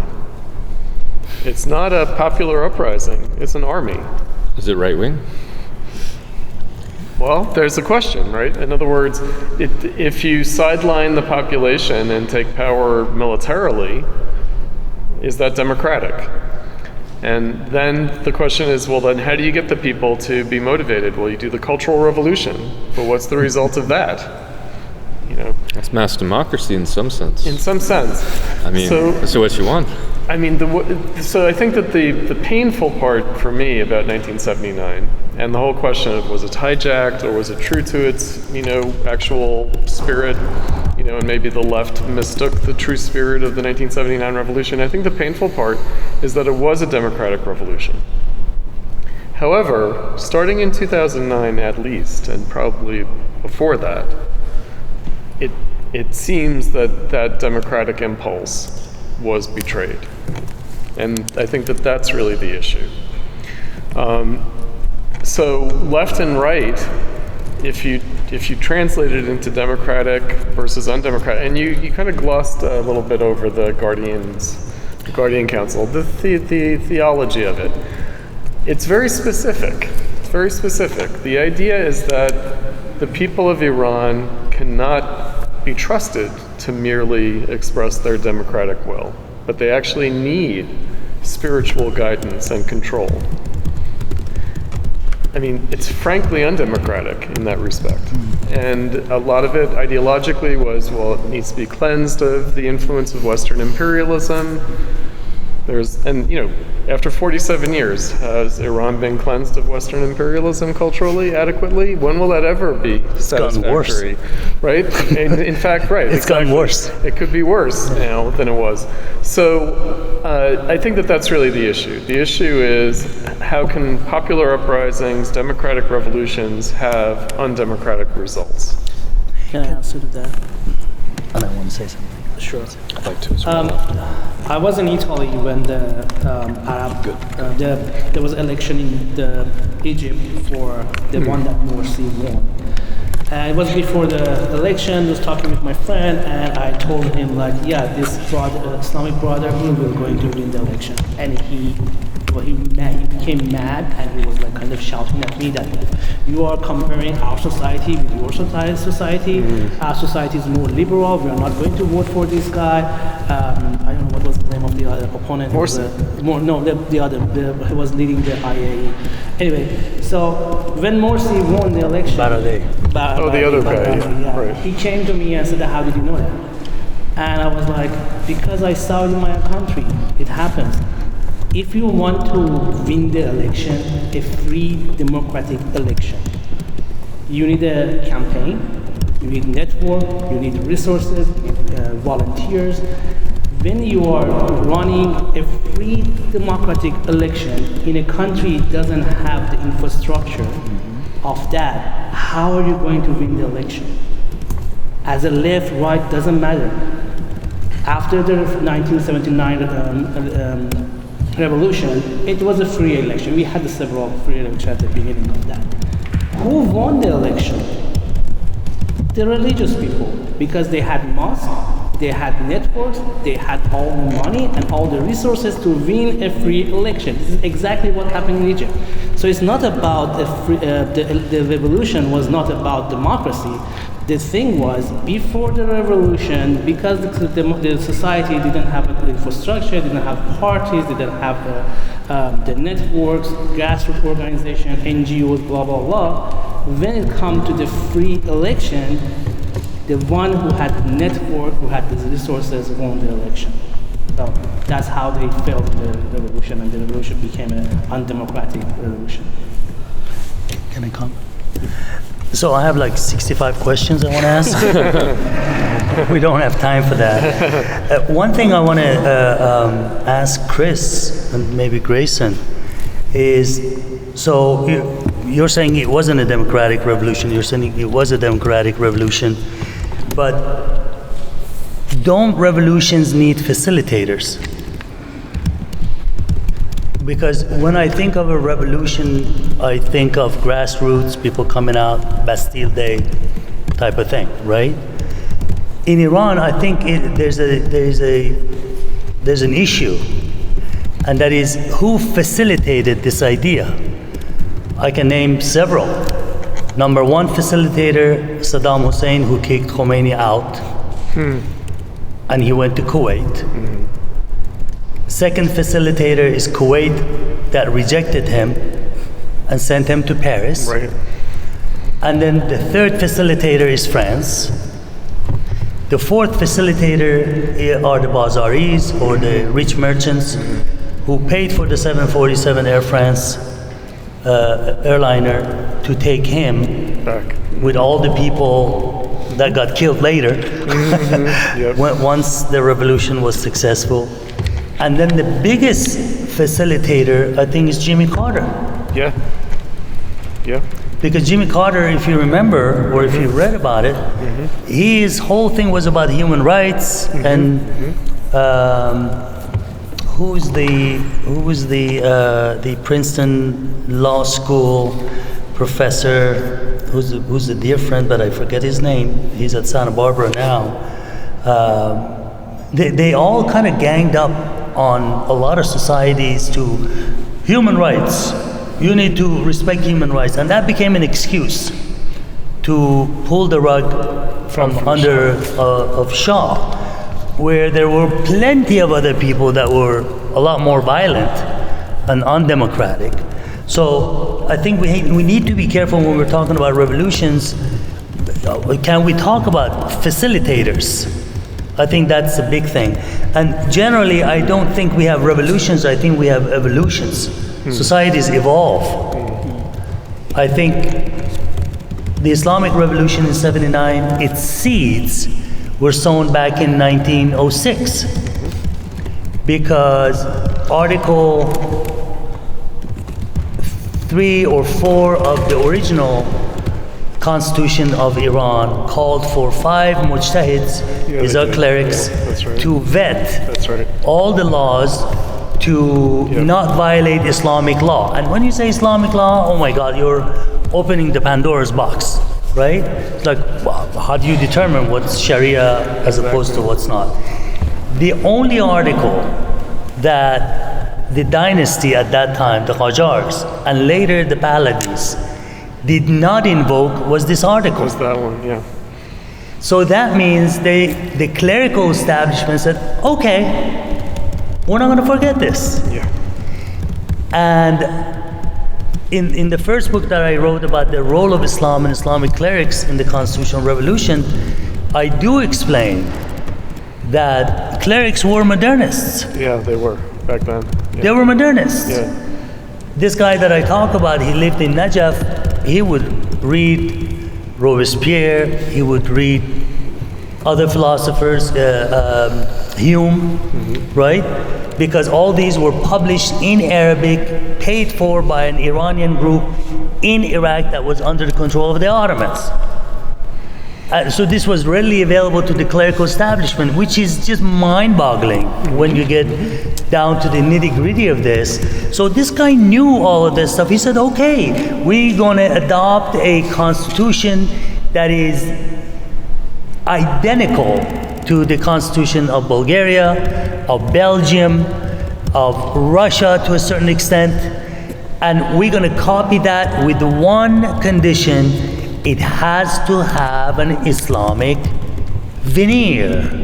It cannot violate Quranic commands. It cannot say, you can't drink alcohol, and I'm simplifying this right now, right? And then in 1930s, you get Reza Shah, the founder of the Pahlavi dynasty, who forcefully removes the covering, the hijab, from women's heads. Another factor in the 79 revolution, right? And all of these things are going to be mentioned by Ayatollah Khomeini. He's like, do you remember that? Do you remember the other one?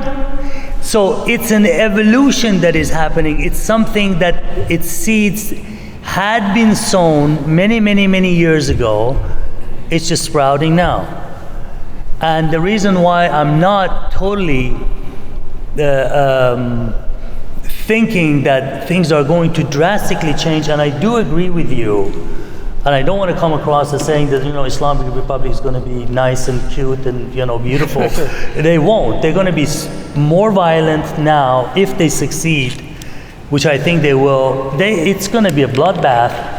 And for people that go back like me, I might get burned by this too. Because we have a saying in Persian, the wet and the dry gets burned all at the same time, right? So I'm not naive to thinking everything's going to be great. But at the same time, I think going back, and I want to say something about left and description of left. When I was in middle school and the revolution happened, and going to high school before moving here to complete high school, the words feudal came up a lot. And we say feudal, right? Yeah. And I remember we had a leftist master's student teacher who was a communist, right? And he would come and write on the blackboard, feudal, feudal. And he would draw a gun on the other side, like shooting. Right? And he was trying to explain what feudal is. And for us, now I'm thinking about it from what I remember, it's like the historical context is missing.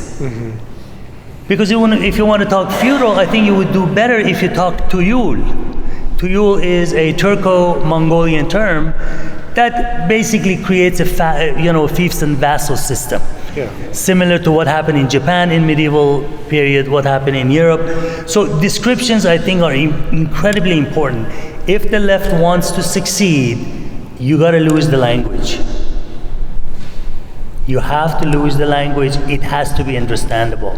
My dad, with his 5th grade education, thought that communism basically means there's no God. But if you had explained it to him that actually it means a lot of things that you believe in from your own Shiite perspective, and that's all going to be fine, I would venture to say it would work a lot more better. Maybe before the question, I'd just like to very briefly kind of respond. I think the first thing is that I totally agree about the kind of specificity of an avoidance of feudal is kind of this catch-all term. It's not very accurate, and I think Marxists were bad about that. They were very bad about it because Marx called, for an example, maybe there's some defense to this, I actually think there is, but he had this word Oriental despotism, a very Oriental sounding kind of word. But it's basically just everything that doesn't fit into this narrow frame is the way it's been stereotyped. but hydraulic civilizations. Yeah, maybe. hydraulic civilization. But anyways, I mean, there is a real need for us to kind of have that more concrete understanding of how different societies have developed historically, and I don't think that comes at the expense of Marxism. I think Marxism gives us a kind of toolkit that makes it easier. It makes it more coherent to kind of relate this kind of revolution of modernity to these different social forms.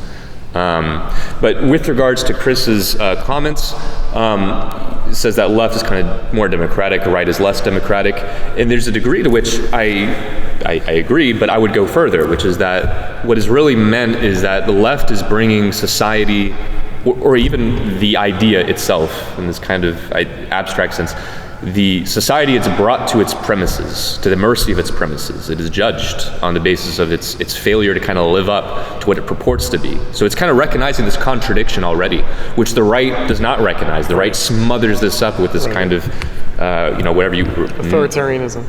Or I don't know about this, but I think that maybe is a abstraction. But I think that we do agree that this is reflected as kind of democratization of the state, and you see this in the French Revolution first and foremost. But I don't think that liberal democracy is synonymous with democracy, and I think this is kind of a lowbrow point. Everyone can say this, but again, it goes to studying the specific forms. So, for an example, how does Chinese statehood work? Is it not some kind of hubris to say, oh, it's just a communist dictatorship, or it's a degenerate worker state or something?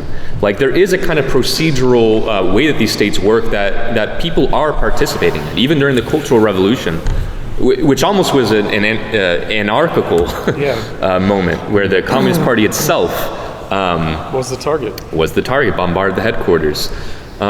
So I would say what form of democracy is important, and the form of Islamic guardianship. I think this is analogous. I don't think it's the same, but I think it is analogous to the kind of party state form that you find in actually existing socialist states. You can say that this is the state, the deeper elements of the state is saying it's unmovable. This aspect is not open for negotiation. We don't trust the people or whatever. That's one way of reading it. Another way, though, is simply saying that this is a form of state sovereignty, which isn't pretending to be something else. Do we have something so different in the US? We don't have a theocracy, unless maybe Hegseth has some kind of evangelical coup.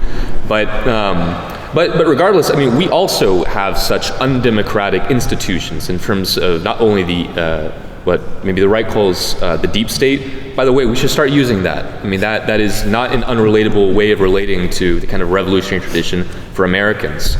It sounds MAGA-y, but guess what? That's real. It's real. I mean, that is actually how the American psyche works. But regardless, and you're not tailing the masses by embracing this either.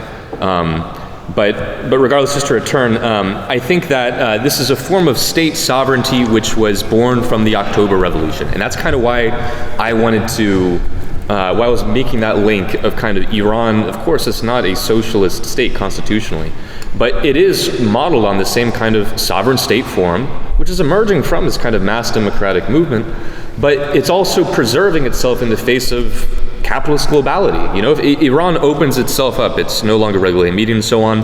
I get censorship sucks, okay? It's like, if you've been to a country, you use a VPN or whatever, but can you really blame a state for wanting to protect itself from the infiltration by not only intelligence agencies in the West, which are manipulating these social media massively? The Green Revolution was an instance of this, by the way. But also, obviously, just culturally, just in terms of having this, like, attractive blue jean culture that, like, seduces people away from having their own exploration of what they are, of their own being. And I think that, you know, you need to ensure some form of state sovereignty that you can say it's undemocratic, but it is more rooted in the demos, in that specific demos. It's not taking its premise the American demos, which I think is what liberal democracy does de facto. Iranians don't have their own sovereign Google. They don't have their own Facebook. China does, because they've had the state sovereignty for decades now. So I think that's where I'd push back, is that I don't really disagree about leftists kind of returning things to their premises, but I don't think I don't think we should confuse a liberal democracy with democracy to core, you know. But yeah, so.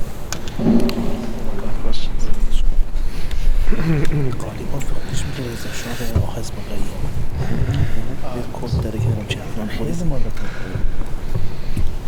there are a million hands. So I'm asking this question because it's the 250th anniversary of a certain event.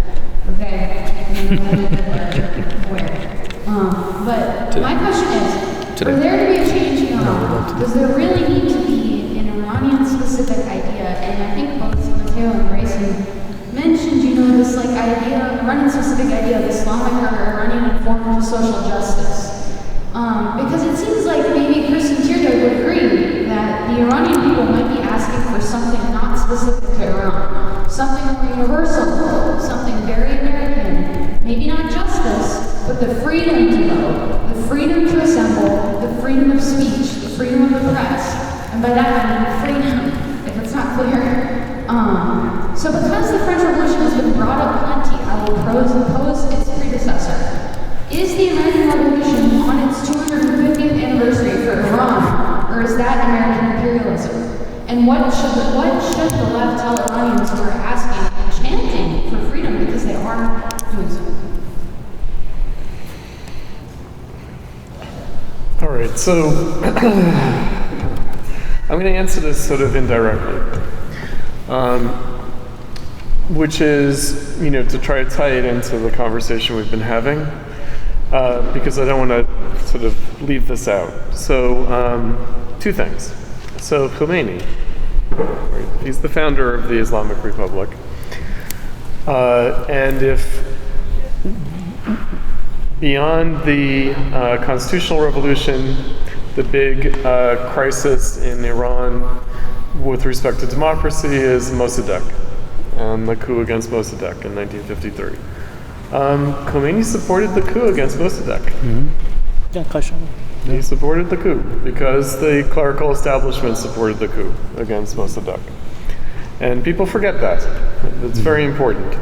And so there was domestic Iranian hostility to Mossadegh. And it wasn't just a British-American conspiracy. It was a lot more than that. So there was a real question about, again, it posed itself. Under Mossadegh, the question of democracy in Iran did pose itself, and it was resolved with Pahlavi, with the Shah.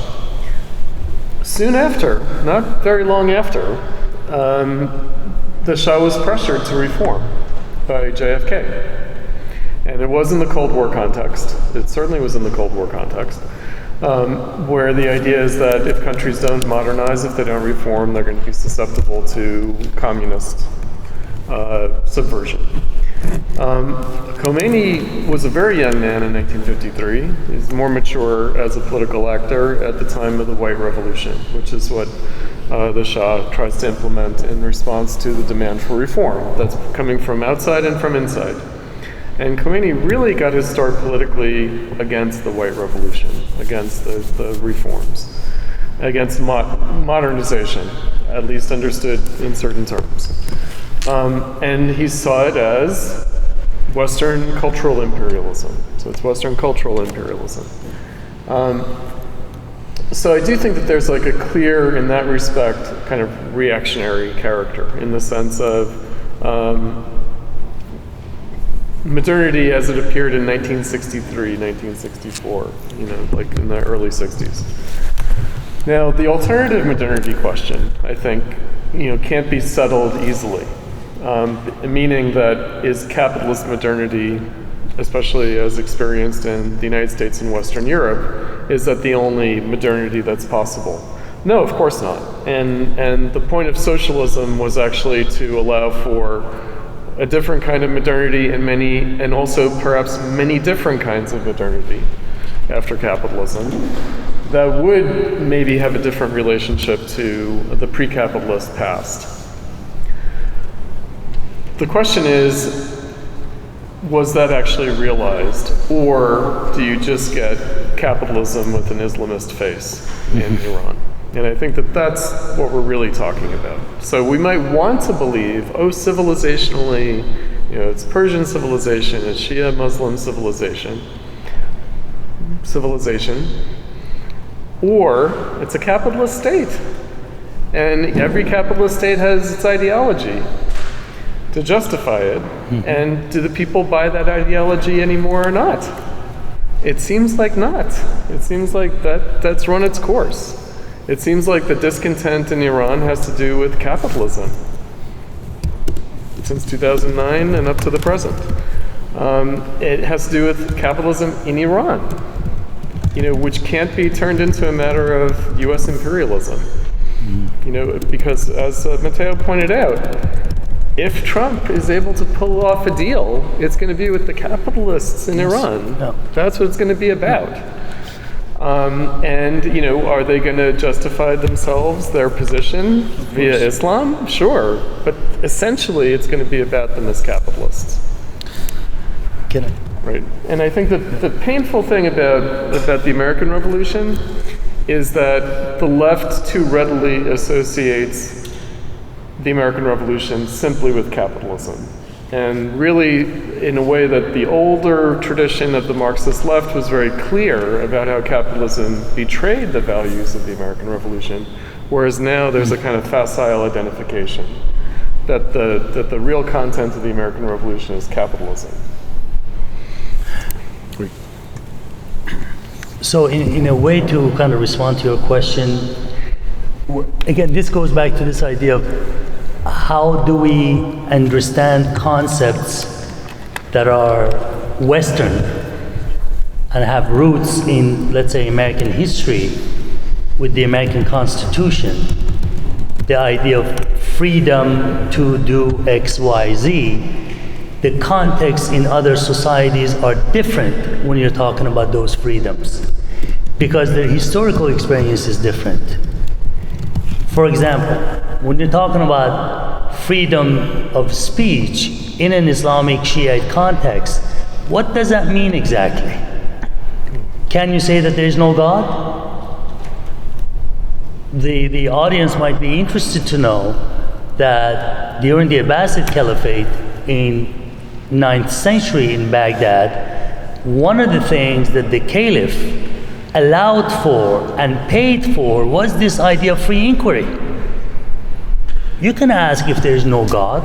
It's okay, we'll pay for it, actually. You can come and debate this with the Jews and Christians and whatever, right? And it was very, very successful.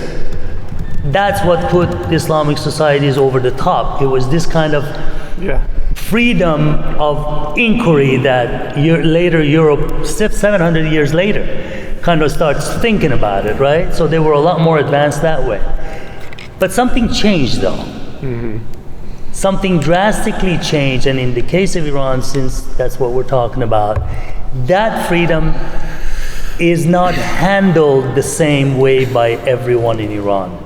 If you go in northern parts of Tehran, they would agree with you. But if you go in other parts of Iran, if you go to Zahedan, to Sistan, Baluchistan, if you go to Chabahar, these are far away places. These people are poor. There is lack of opportunity in every imaginable way. And the only thing they can hang on to is this idea of God, right? So are you going to talk about freedom of speech with these people? Because right off the bat, they're going to reject it if it goes against their beliefs. So again, description, I think, matters. Context matters in this idea. Parts of the U.S. too. Absolutely. Parts of the U.S. too. Absolutely. I always give the example when Iranian friends say, why can't we be like U.S.? I'm like, whoa. Which U.S.? It's taken 250 years to get here, right? And we're not in the best place right now. Like I said, that freedom that people think exists, I don't think it's here. We have, and another thing about elections, you have a filtering situation in elections in the United States, and it's called campaign finance. Money. Whoever raises the most will get to go on the ballot. In Iran, we have the same situation. It's not money. Whoever can prove to believe in God, in the Messiah, and in the concept of Vilayat Faqih, or the guardianship of the Jewish council, you get to go on the ballot. So we have the same filtering system. So in some way, yes, capitalistic they are. there's split image of what we do here, but in a different light, right? I think we need to notice that. Yeah, it's going to back to what I said. There are the capitalists that we call left right now. That's the problem.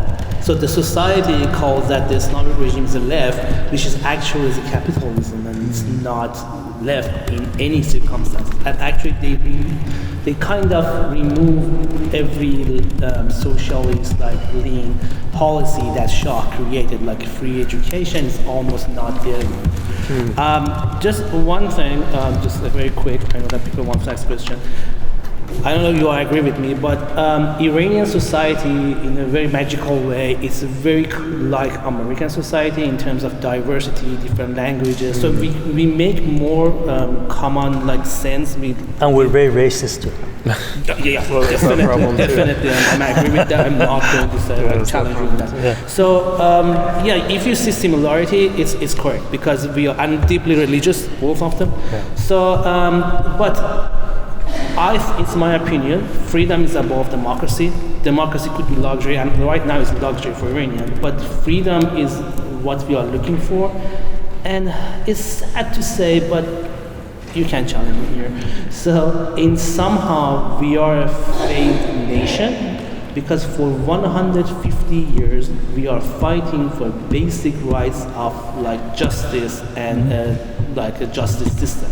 That was how the constitutional revolution happened, and we still doesn't have it. So maybe we have to look at ourselves more deeply. But yeah, freedom is above democracy right now, in my opinion, for Iranian. Maybe I can. And just maybe briefly kind of actually build on what you were saying. I think it's interesting that both have their own kind of filtering system. But I do think there is maybe a difference in that in the US this filtering system is money. It's how much can you raise, how much can you kind of kiss ass and get from the oil lobby or from pharmaceutical companies. Maybe there's something comparable in Iranian elections, I won't pretend to know. But the fact that they're having to justify it on the basis of a kind of religious, do you believe in God? That's also tied to social justice. That's also tied to, for example, alms for the poor or for sovereign development.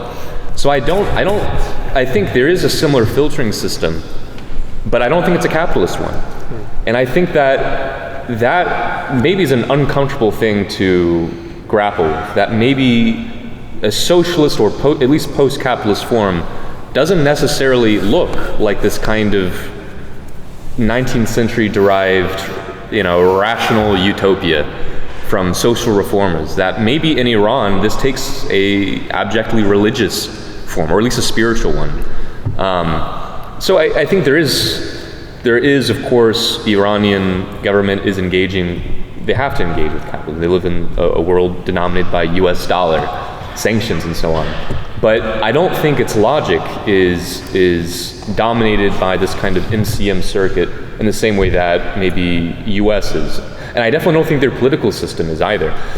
I think what you refer to as kind of the kleptocracy. The mullahs 100%. have enriched themselves. They have through the Islamic Republic. They definitely have. 100%, but also IRGC, big time business interests. But a lot of this is also to evade sanctions because the currency bundling, which by the way, the recent protests, Iran, who knows if they'll keep their promise? I have no idea. No. But Iran has, maybe, but they have promised apparently to stop the currency bundling. But this was basically a way to try and ease the sanctions, but it also resulted in kleptocracy and kind of corruption.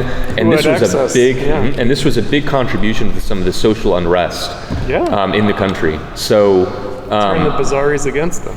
Right. So, but I think this is a kind of contradiction of, you have this state which isn't really comfortable operating in this kind of capital. It's not operating, at least ideologically, within a kind of capitalistic and liberal democratic. Hypocritical.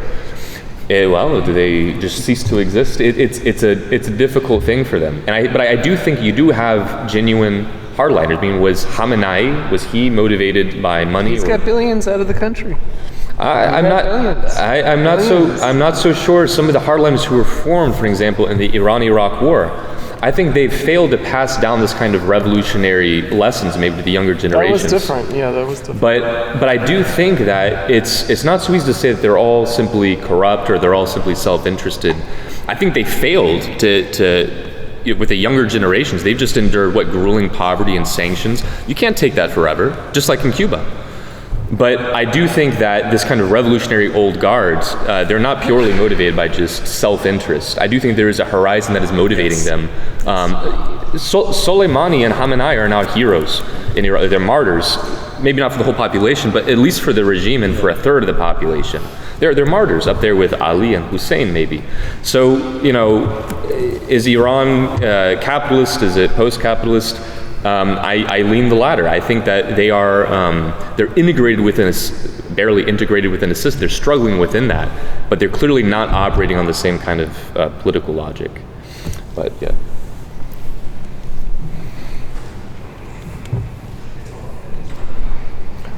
Hi, I'm Andrea with the Freedom Socialist Party. We're gonna probably wrap I soon. don't think that you can talk about the Iranian Revolution about concepts like democracy and is it reactionary or is it progressive without talking about women, although we have been for quite a while. I mean, I think that, I do have a question, but I think that women really supported the revolution against the Shah, but ever since then they have been fighting for their rights. And you can't just talk about the abstractions without talking about people who have been stoned for adultery, about gays who have been executed. And the protests in December and January are not just a product of U.S. imperialism and the CIA. That is so wrong. People will stand up against tyranny. We're doing it here in the United States. I'm not putting the United States in the color of the rose by any means. But you can't talk about freedom without talking about women's rights. And this is not a Western value. This is not a liberal imperialism value. This is human rights. And people are not going to stop fighting for them, whether it's here or there. And it is not a conspiracy of U.S. imperialism. Of course, the CIA and the American government and the Pentagon are always trying to take advantage. Mess with everybody all over the world. But that doesn't take away from the actual popular resistance and what the people need. And my question is, given what we started talking about the question of dreamers versus realists, how do you think that women's rights fits into that equation? Is it pragmatic to say, well, it's just not time, it's just not the place for full women's rights? That's it. I'm glad you brought women up in this discussion. So when you said that, immediately what I wanted to say, which women are we talking about? Because when you're talking about Iranian women in gender, it depends on which part of Tehran you're asking. What happened in the Pahlavi regime that supposedly was very open to this idea of Iranian women's reform. Iran was the only country, by the way, in the world that had a ministry of women's affairs. I think the French beat them to it by a few years, but Iran was, in the Middle East, it was unique. It's like, we're going to have a ministerial cabinet, level. What happened during the Pahlavi dynasty was Iranian women, when I say which women, the ones that were okay with their rights being taken away to cover themselves, they were the ones that could benefit from the reforms. Whereas the ones that didn't want to lose their hijab under any circumstance, they were held at home. They were not allowed to progress. As smart as they were, they maybe could have gotten a 5th grade education and that's it. I talk about this in my Iranian Women and Gender in the Iran-Iraq War, and I have a ton of examples of women that have written about their experiences as to why they became Islamic Republic supporters, because that opportunity was promised to be given to them. And in one case, I asked, why is it that a father whose daughter could not have a television in their living room during the Shah's regime because everything that was seen on TV was terrible and it was obscene? Why is it that she had no freedom to go to high school because high school was four village away, and that could not take place? But immediately when the Islamic Republic is established, that same girl can pick up a gun, be in the bunkers with a bunch of stranger men, and could deliver for the Islamic Republic. That's how the Islamic Republic provided that opportunity, because the great majority of Iranian women were from that class. Now, if Iranians want to paint this nostalgic, rosy picture, you've seen these photos in social media. Oh, look, this is how the Iranian university was. Everybody wearing short skirts, and everybody's happy, and they're smoking, and they're economics majors or philosophy, or the doctors. Yes, a very, very small group of women could do that. The great majority, like my mother, like my grandmother, did not have those opportunities. They were wealthy, they could afford it, they could do all the things that the people north of Tehran could do, but their conservative understanding and values would not allow them for that. I think that's something that does not get covered, and I think the diaspora does a really good job to make sure that we don't talk about the women that we don't necessarily agree with. We want our women to be clean shaven, to have makeup on, to be without a hijab, whereas even today, the women that are part of the security services today, they get called out for being smelly, for not shaving their mustache, for putting the hijab on, and all that stuff becomes actually quite grotesque if we're talking about Iranian women and their rights. So I think the left does a horrible job of highlighting this, and I think that I'm so glad that you brought that question up. And I'm just going to make a very brief comment. I agree with everything you just said, but just to add on to it also, I mean, you know, the proof of the pudding is in the eating, and Iranian women today, they dominate STEM fields. You know, it's like 70%, I think, of science and technology, engineering, mathematics. They're women, and that's unheard of in the West. I mean, look for STEM major women in America. It's a dime a dozen. Sorry, it's rare. But in Iran, they've somehow, this is a theocratic country, it's anti-women, whatever, this is the idea, but they've also acquired a very educated women population. The women were forged also as equals in the sense of a revolutionary struggle, this common cause that made everybody equal before it. They're all participants in this kind of common object. And I think it's not so simple to simply reduce it down to just the hijab laws, which, yes, there is a genuine question, you know, and whether the Islamic Republic capitulates to some of these broader questions about whether it should be mandatory or not. That, I think, is secondary, and ultimately it's derivative of a kind of Western notion of what women's liberation means. That's right. And a specific image, I'm using this a specific way, for what it means to be a universally free woman, what it means to be free in general. You know, like, freedom isn't simply just freedom to do whatever you want. That's meaningless. Freedom is something that is contextually situated. It is something that's meaningful. It has actual, it somehow makes sense of the world for you. So I don't think it's black and white that the Islamic Republic is repressing women in this one-sided way.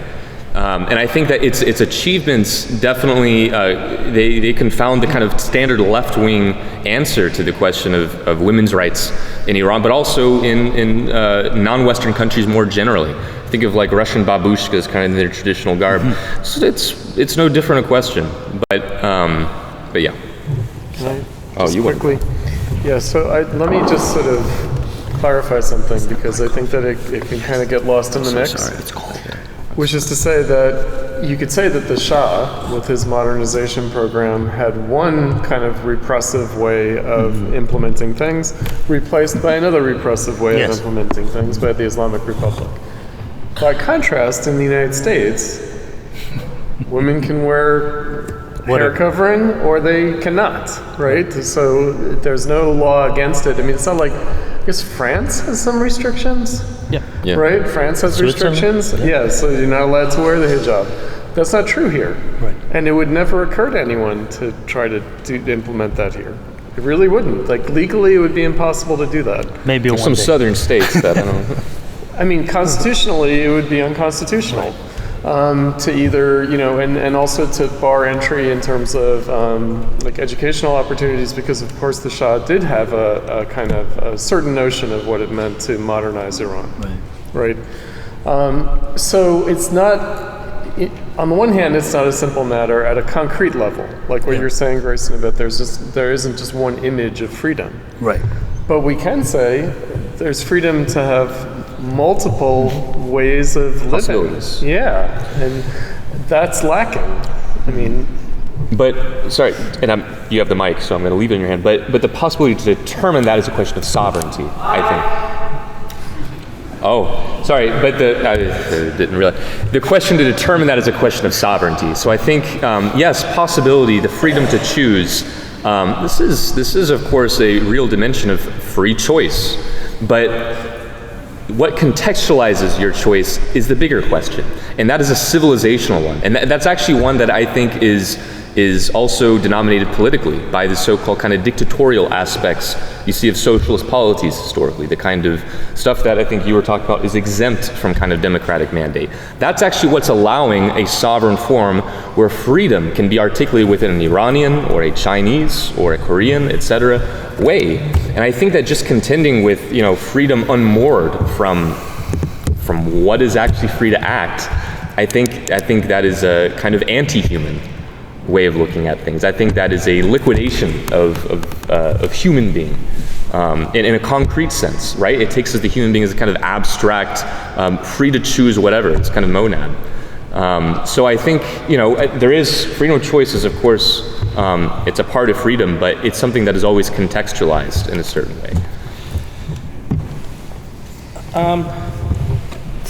It's like 2 years ago, before the Woman Day, we were trying to create some content for our Chicago for Iran page. And it was mind-blowing how many women were involved in the Constitutional Revolution, like 150 years ago, and even before that. So it was amazing. Even one of them, she was leading the army who was marching toward Tehran. Right? This is what for some reason people do not talk about it. But when it comes, maybe I have a theory for that why people do not talk about it.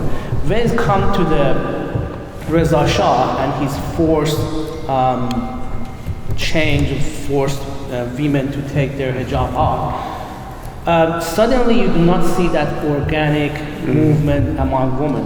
So it seems that, before that they had lots of underground group, they had organization, they had study groups that the history, they talk about it. But after the Reza Shah, suddenly these things are disappeared. It seems that when you force change, it actually kills your movement. It seems that when it was organic, it was more successful. But when they try to force it, they kind of stop the movement. But in terms of 1979 revolution, it's interesting that women were the first people who understand that this thing was going the wrong way, even before left. So the women were the first, I don't want to say minorities, first group who went to the street and protested against the regime about the hijab. But you should understand that hijab is not just hijab. It's a force. It's a symbol. It's a way that they control you from. You are not. Indirectly they said that you are not adult enough to understand what you should wear and what you should behave, and we are control you. It's tool to control the society. They controlled 50% of the society by that.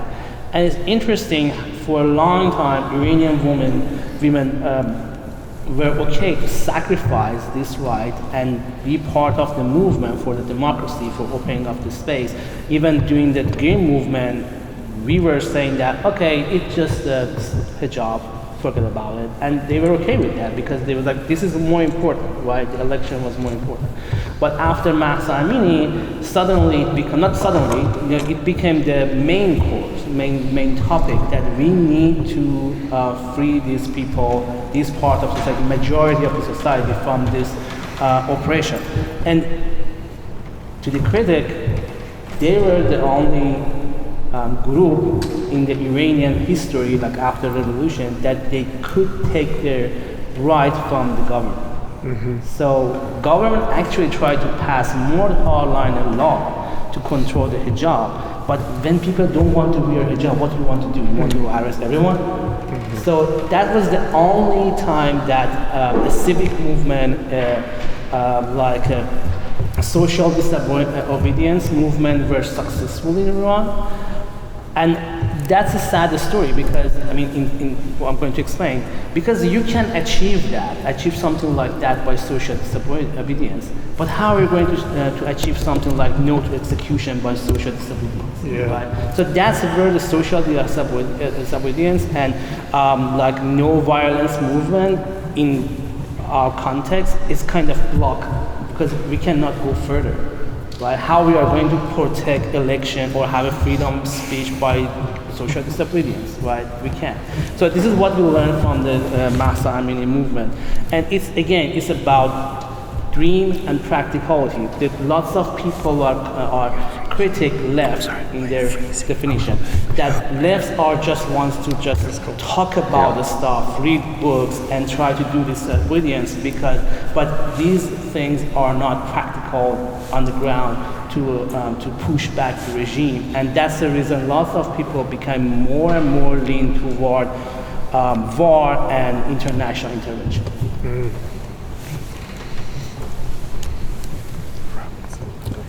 So we'll need to bring our event to a close by 8 p.m. So we're going to take one final question, and I'd invite our panelists, as you listen to this question, also think about maybe wrapping your answer into your closing remarks. And for that, we'll just go down the line in the order in which we started.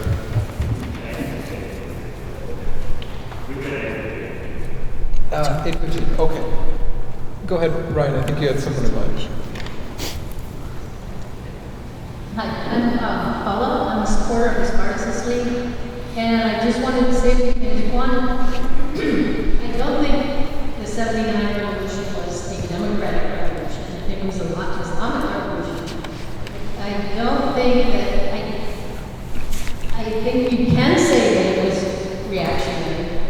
And I agree that the left handed over a victory to the mullahs and Khomeini. And the whole question of the left making things understandable to win the working class and the oppressed, to fight for liberation. And the one thing that's not, I don't think U.S. imperialism talk about conspiracy. They're very straightforward. Yes. What we're seeing today, and I want to say a couple things about 79 and then bring it to today. What we're seeing today is U.S. imperialism trying to regain economic hegemony. They've been losing the last few decades. And so it was not in 79, in fact, when you were saying that most of the left, Tudor party, in fact, quickly gave up their independence and lined up on Khomeini. Most of the left did. And my point here is that it wasn't just a question of the Shah or Khomeini. The Shah of the U.S. imperialist puppet, or Khomeini, but there's a third road, an independent road of the working class mobilizing the oppressed minorities, mobilizing ethnic and religious minorities, and making the point today, just as they should have back then, that there is a common enemy. And that is U.S. imperialism is the biggest enemy worldwide, and it's most graphic in So to bring it to today, I wanted to make a point that you need to fight for anti-imperialists, meaning a blow to the imperialists wherever it is, and class struggle, because the working class are the ones with the power. There's a big working class in Iran with a very secular history who could be mobilized in their own interest. And so what that means today is a strategy to unite the working masses, various independent communities, oppressed minorities. And here in the US, which the left fails, is to defend Iran. So there's a similar dichotomy. We criticize leftists. Leftists have nothing to cheer about Khamenei's death. That's taking the side of U.S. imperialism in Israel, but nor do we mourn it. There's a third road, class struggle road. And so that's what it might be, what would I say? It's similar to, if you don't have a position to win people away, that's what the rise of Islamicism in the East, in the Middle East, is because so many of these leftist groups look towards the Arab bourgeoisie. They look towards these capitalist bourgeoisies, not towards the independence of the working class. And the same here. You cannot break with your own bourgeoisie. You will not get a revolution. We're socialists. We think it is international socialist revolution. But I agree. The ban on hijab was left should not have supported that. That is not the basis that you want to wage the fight. U.S. leftists should say yes. What are you going to tell a worker or anyone in Iran who you defend? How are you going to explain that? You have to defend Iran to defeat U.S. imperialism. That will lay the basis for a progressive path in Iran against Islamicism. So I just wanted to make a point that there are class forces at work, and that's what's going on. It's not just a bunch of good ideas or this amount of people or that, but which side of Iran, which class is ruling, and how are you going to fight to bring the working class to power in Iran, in this country, internationally. So that's an excellent final question for us to consider, and I'd especially invite you to think about prospects historically and today for a kind of independent politics of the working class. So we'll finish in the order in which we started. All right, so the problem is this. Of course, Platypus, what's our slogan? The left is dead, long live the left. And what's meant by the left is socialism, working class-based proletarian socialism, that's been absent for a very long time. And indeed, 1979 is part of the story of the death of the left internationally. And thinking about this panel before I came here this evening, I was thinking about my Iranian students that I've had over the years, basically in the period post-2009. I've had many Iranian students over at the Art Institute, and I teach Marxism at the Art Institute, and I teach the sort of history of Marxism, and so my students, they say, well, what should we do? Right? What should we do? And of course there's part of me that's like, hell if I know, but also, just where to begin. And I would say that it's not actually a clear situation, and that's deeply unfortunate. And the reason for that is that there isn't an independent working class socialist movement in Iran, nor could there be. Now there could be here, and yet there also is not here. So we have a situation, two countries at war, the United States and Iran.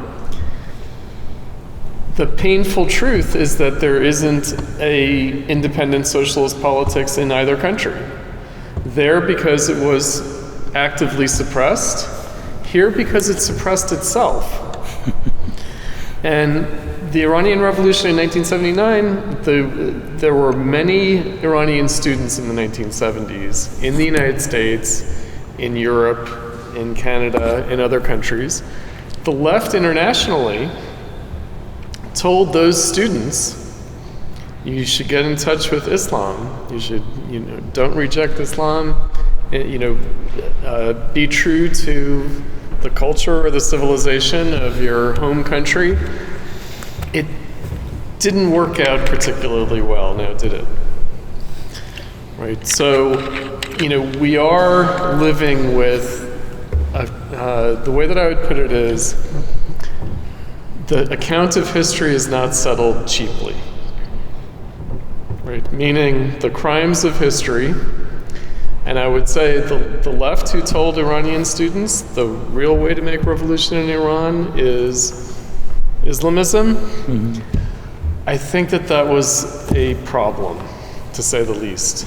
And I think that we are paying the price now for things that were done in the past.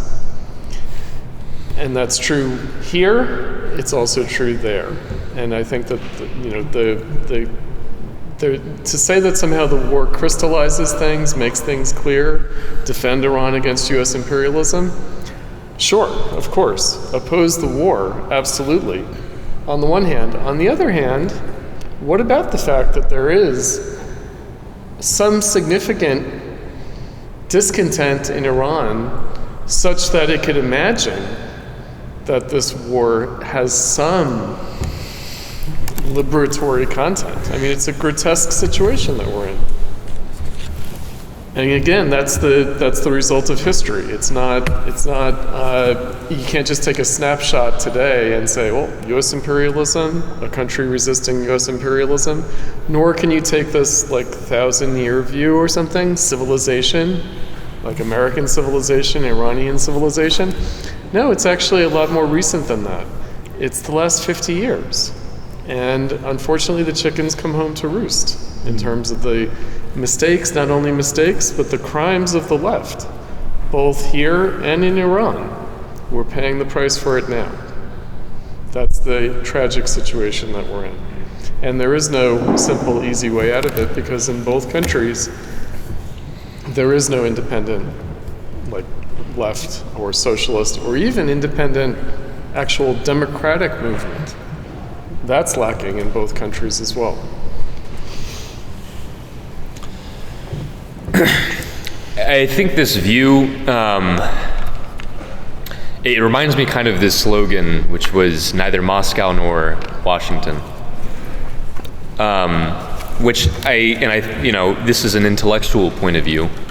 It's nor one Beijing. Nor Beijing. Yeah, nor Beijing, the Beijing revisionists. Right. So it's nothing.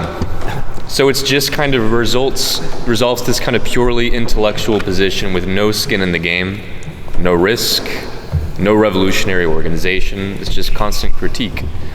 And of course, we're on the left, a ruthless criticism of everything that exists. But at the same time, the left is not just intellectual criticism. It's finding out in practice through concrete struggle with a real working class, which has, yes, a real thousands-year civilization, a real unconscious which pulls from various traditions, which differs from people to people, but which is united by this kind of common cause that we can call socialism, but maybe Iranians call it justice, or they call it they call it this kind of Shia eschatological vision, or it's a word salad, but you get the point that I think that this kind of compelling rationale that motivates people beyond just kind of purely economic interests, that's something that we haven't really been able to move past in the left. We're too focused, I think, on these abstractions of what it means to have proletarian class struggle, but we're not thinking about what that means concretely. Like, what is the process of proletarianization in the US today?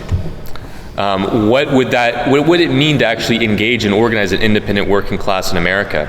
I don't think it's going to look like how most leftists phrase things, how they kind of imagine things as kind of socialist, this traditional form of socialist politics.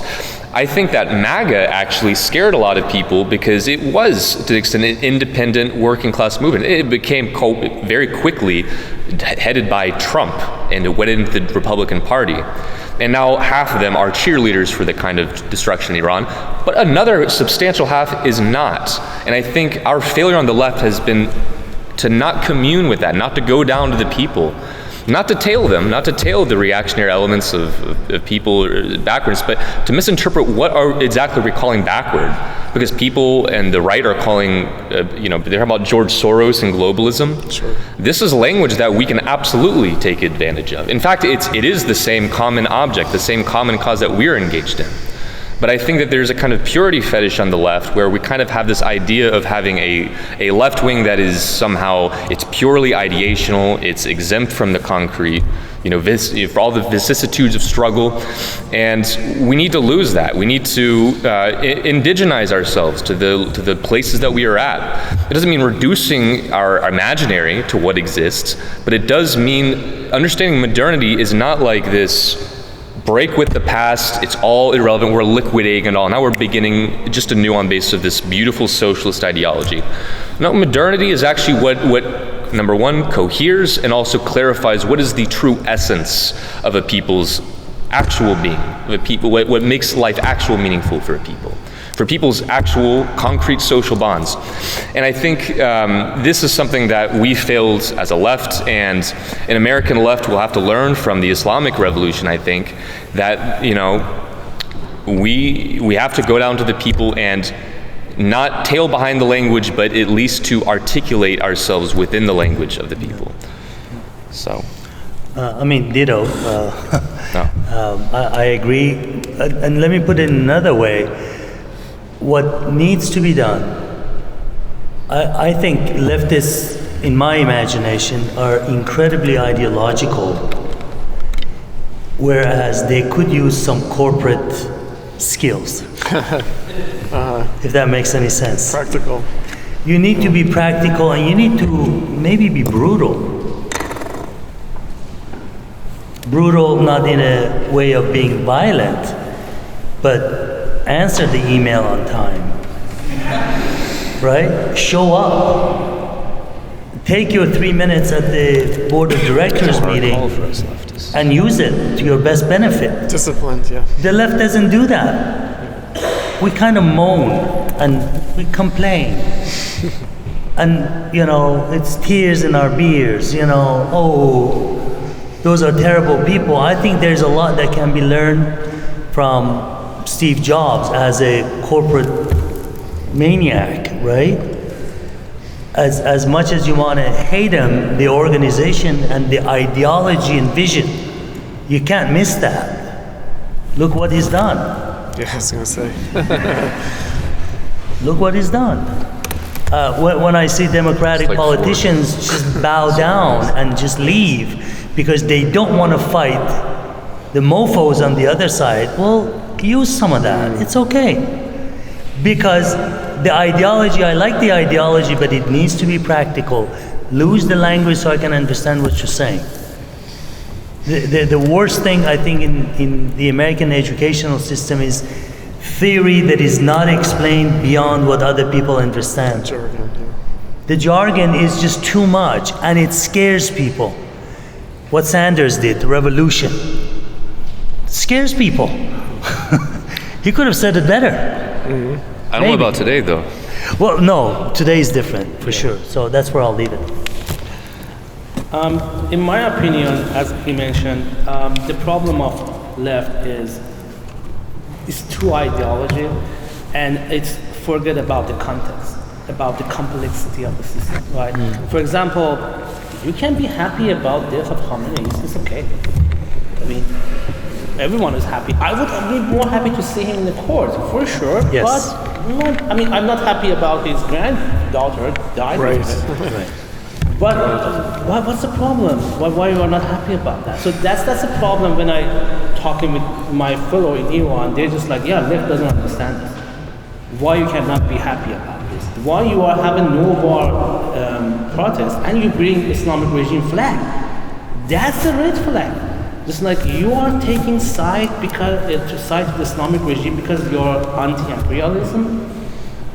So what's the point of that? You are taking side of tyranny because your enemy is not your friend. Enemy of your enemy is not your friend, right? So this is not black and white. It's just like understand the context. You can. I mean, sometimes my worst enemy interest can have overlap with my interest. So even for example, we and Israel, I don't see Israel as a friend. I don't think that Israel wants free Iran. It's just like, I mean, whatever. They just want to be the only country in the Middle East that they can do whatever they want. But maybe in some rare occasion, their interests align with my interests, and at least I can shut up. Right? I don't need to take a side when it's like, okay, they can do something in my benefit, just, okay, I can shut up, just do whatever, right? And so about the mobilization inside of Iran, I want to warn you guys that Islamic regime is a product of revolution. So whatever you want to do, they already done it before, done it perfectly, and they are 10 steps ahead of you. So going back to what I mentioned about social disobedience, do you think it is possible to do a strike in Iran? You are naive. Because if you want to go to strike, they come first of all of the strategic positions held by RRGC. So they are their bodies, they are not going to strike. Even if you want to go to a strike, it happens, my story. I heard 2 stories about the strike in past 4 months. One, they came to their house with gun and said that if you don't come here, we are going to shoot all of your family. Second, they said that, okay, you don't want to work, I send some militia to do your job, and you don't get paid. So how are we going to do strike in this society? And the society that became weakened and weakened because of the sanctions. So the middle classes died, and after this war, lots of factories are going to stop working and they're going to lay off people. So you should understand the context. This is a very complicated situation, and just by repeating ideological stories, you cannot win people. You should be flexible, understand the situation, and try to find solution for that situation. Give them some solution.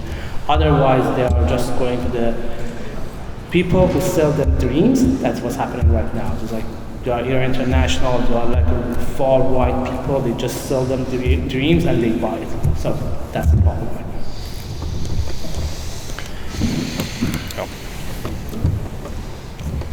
Well, with that, let's thank our panelists for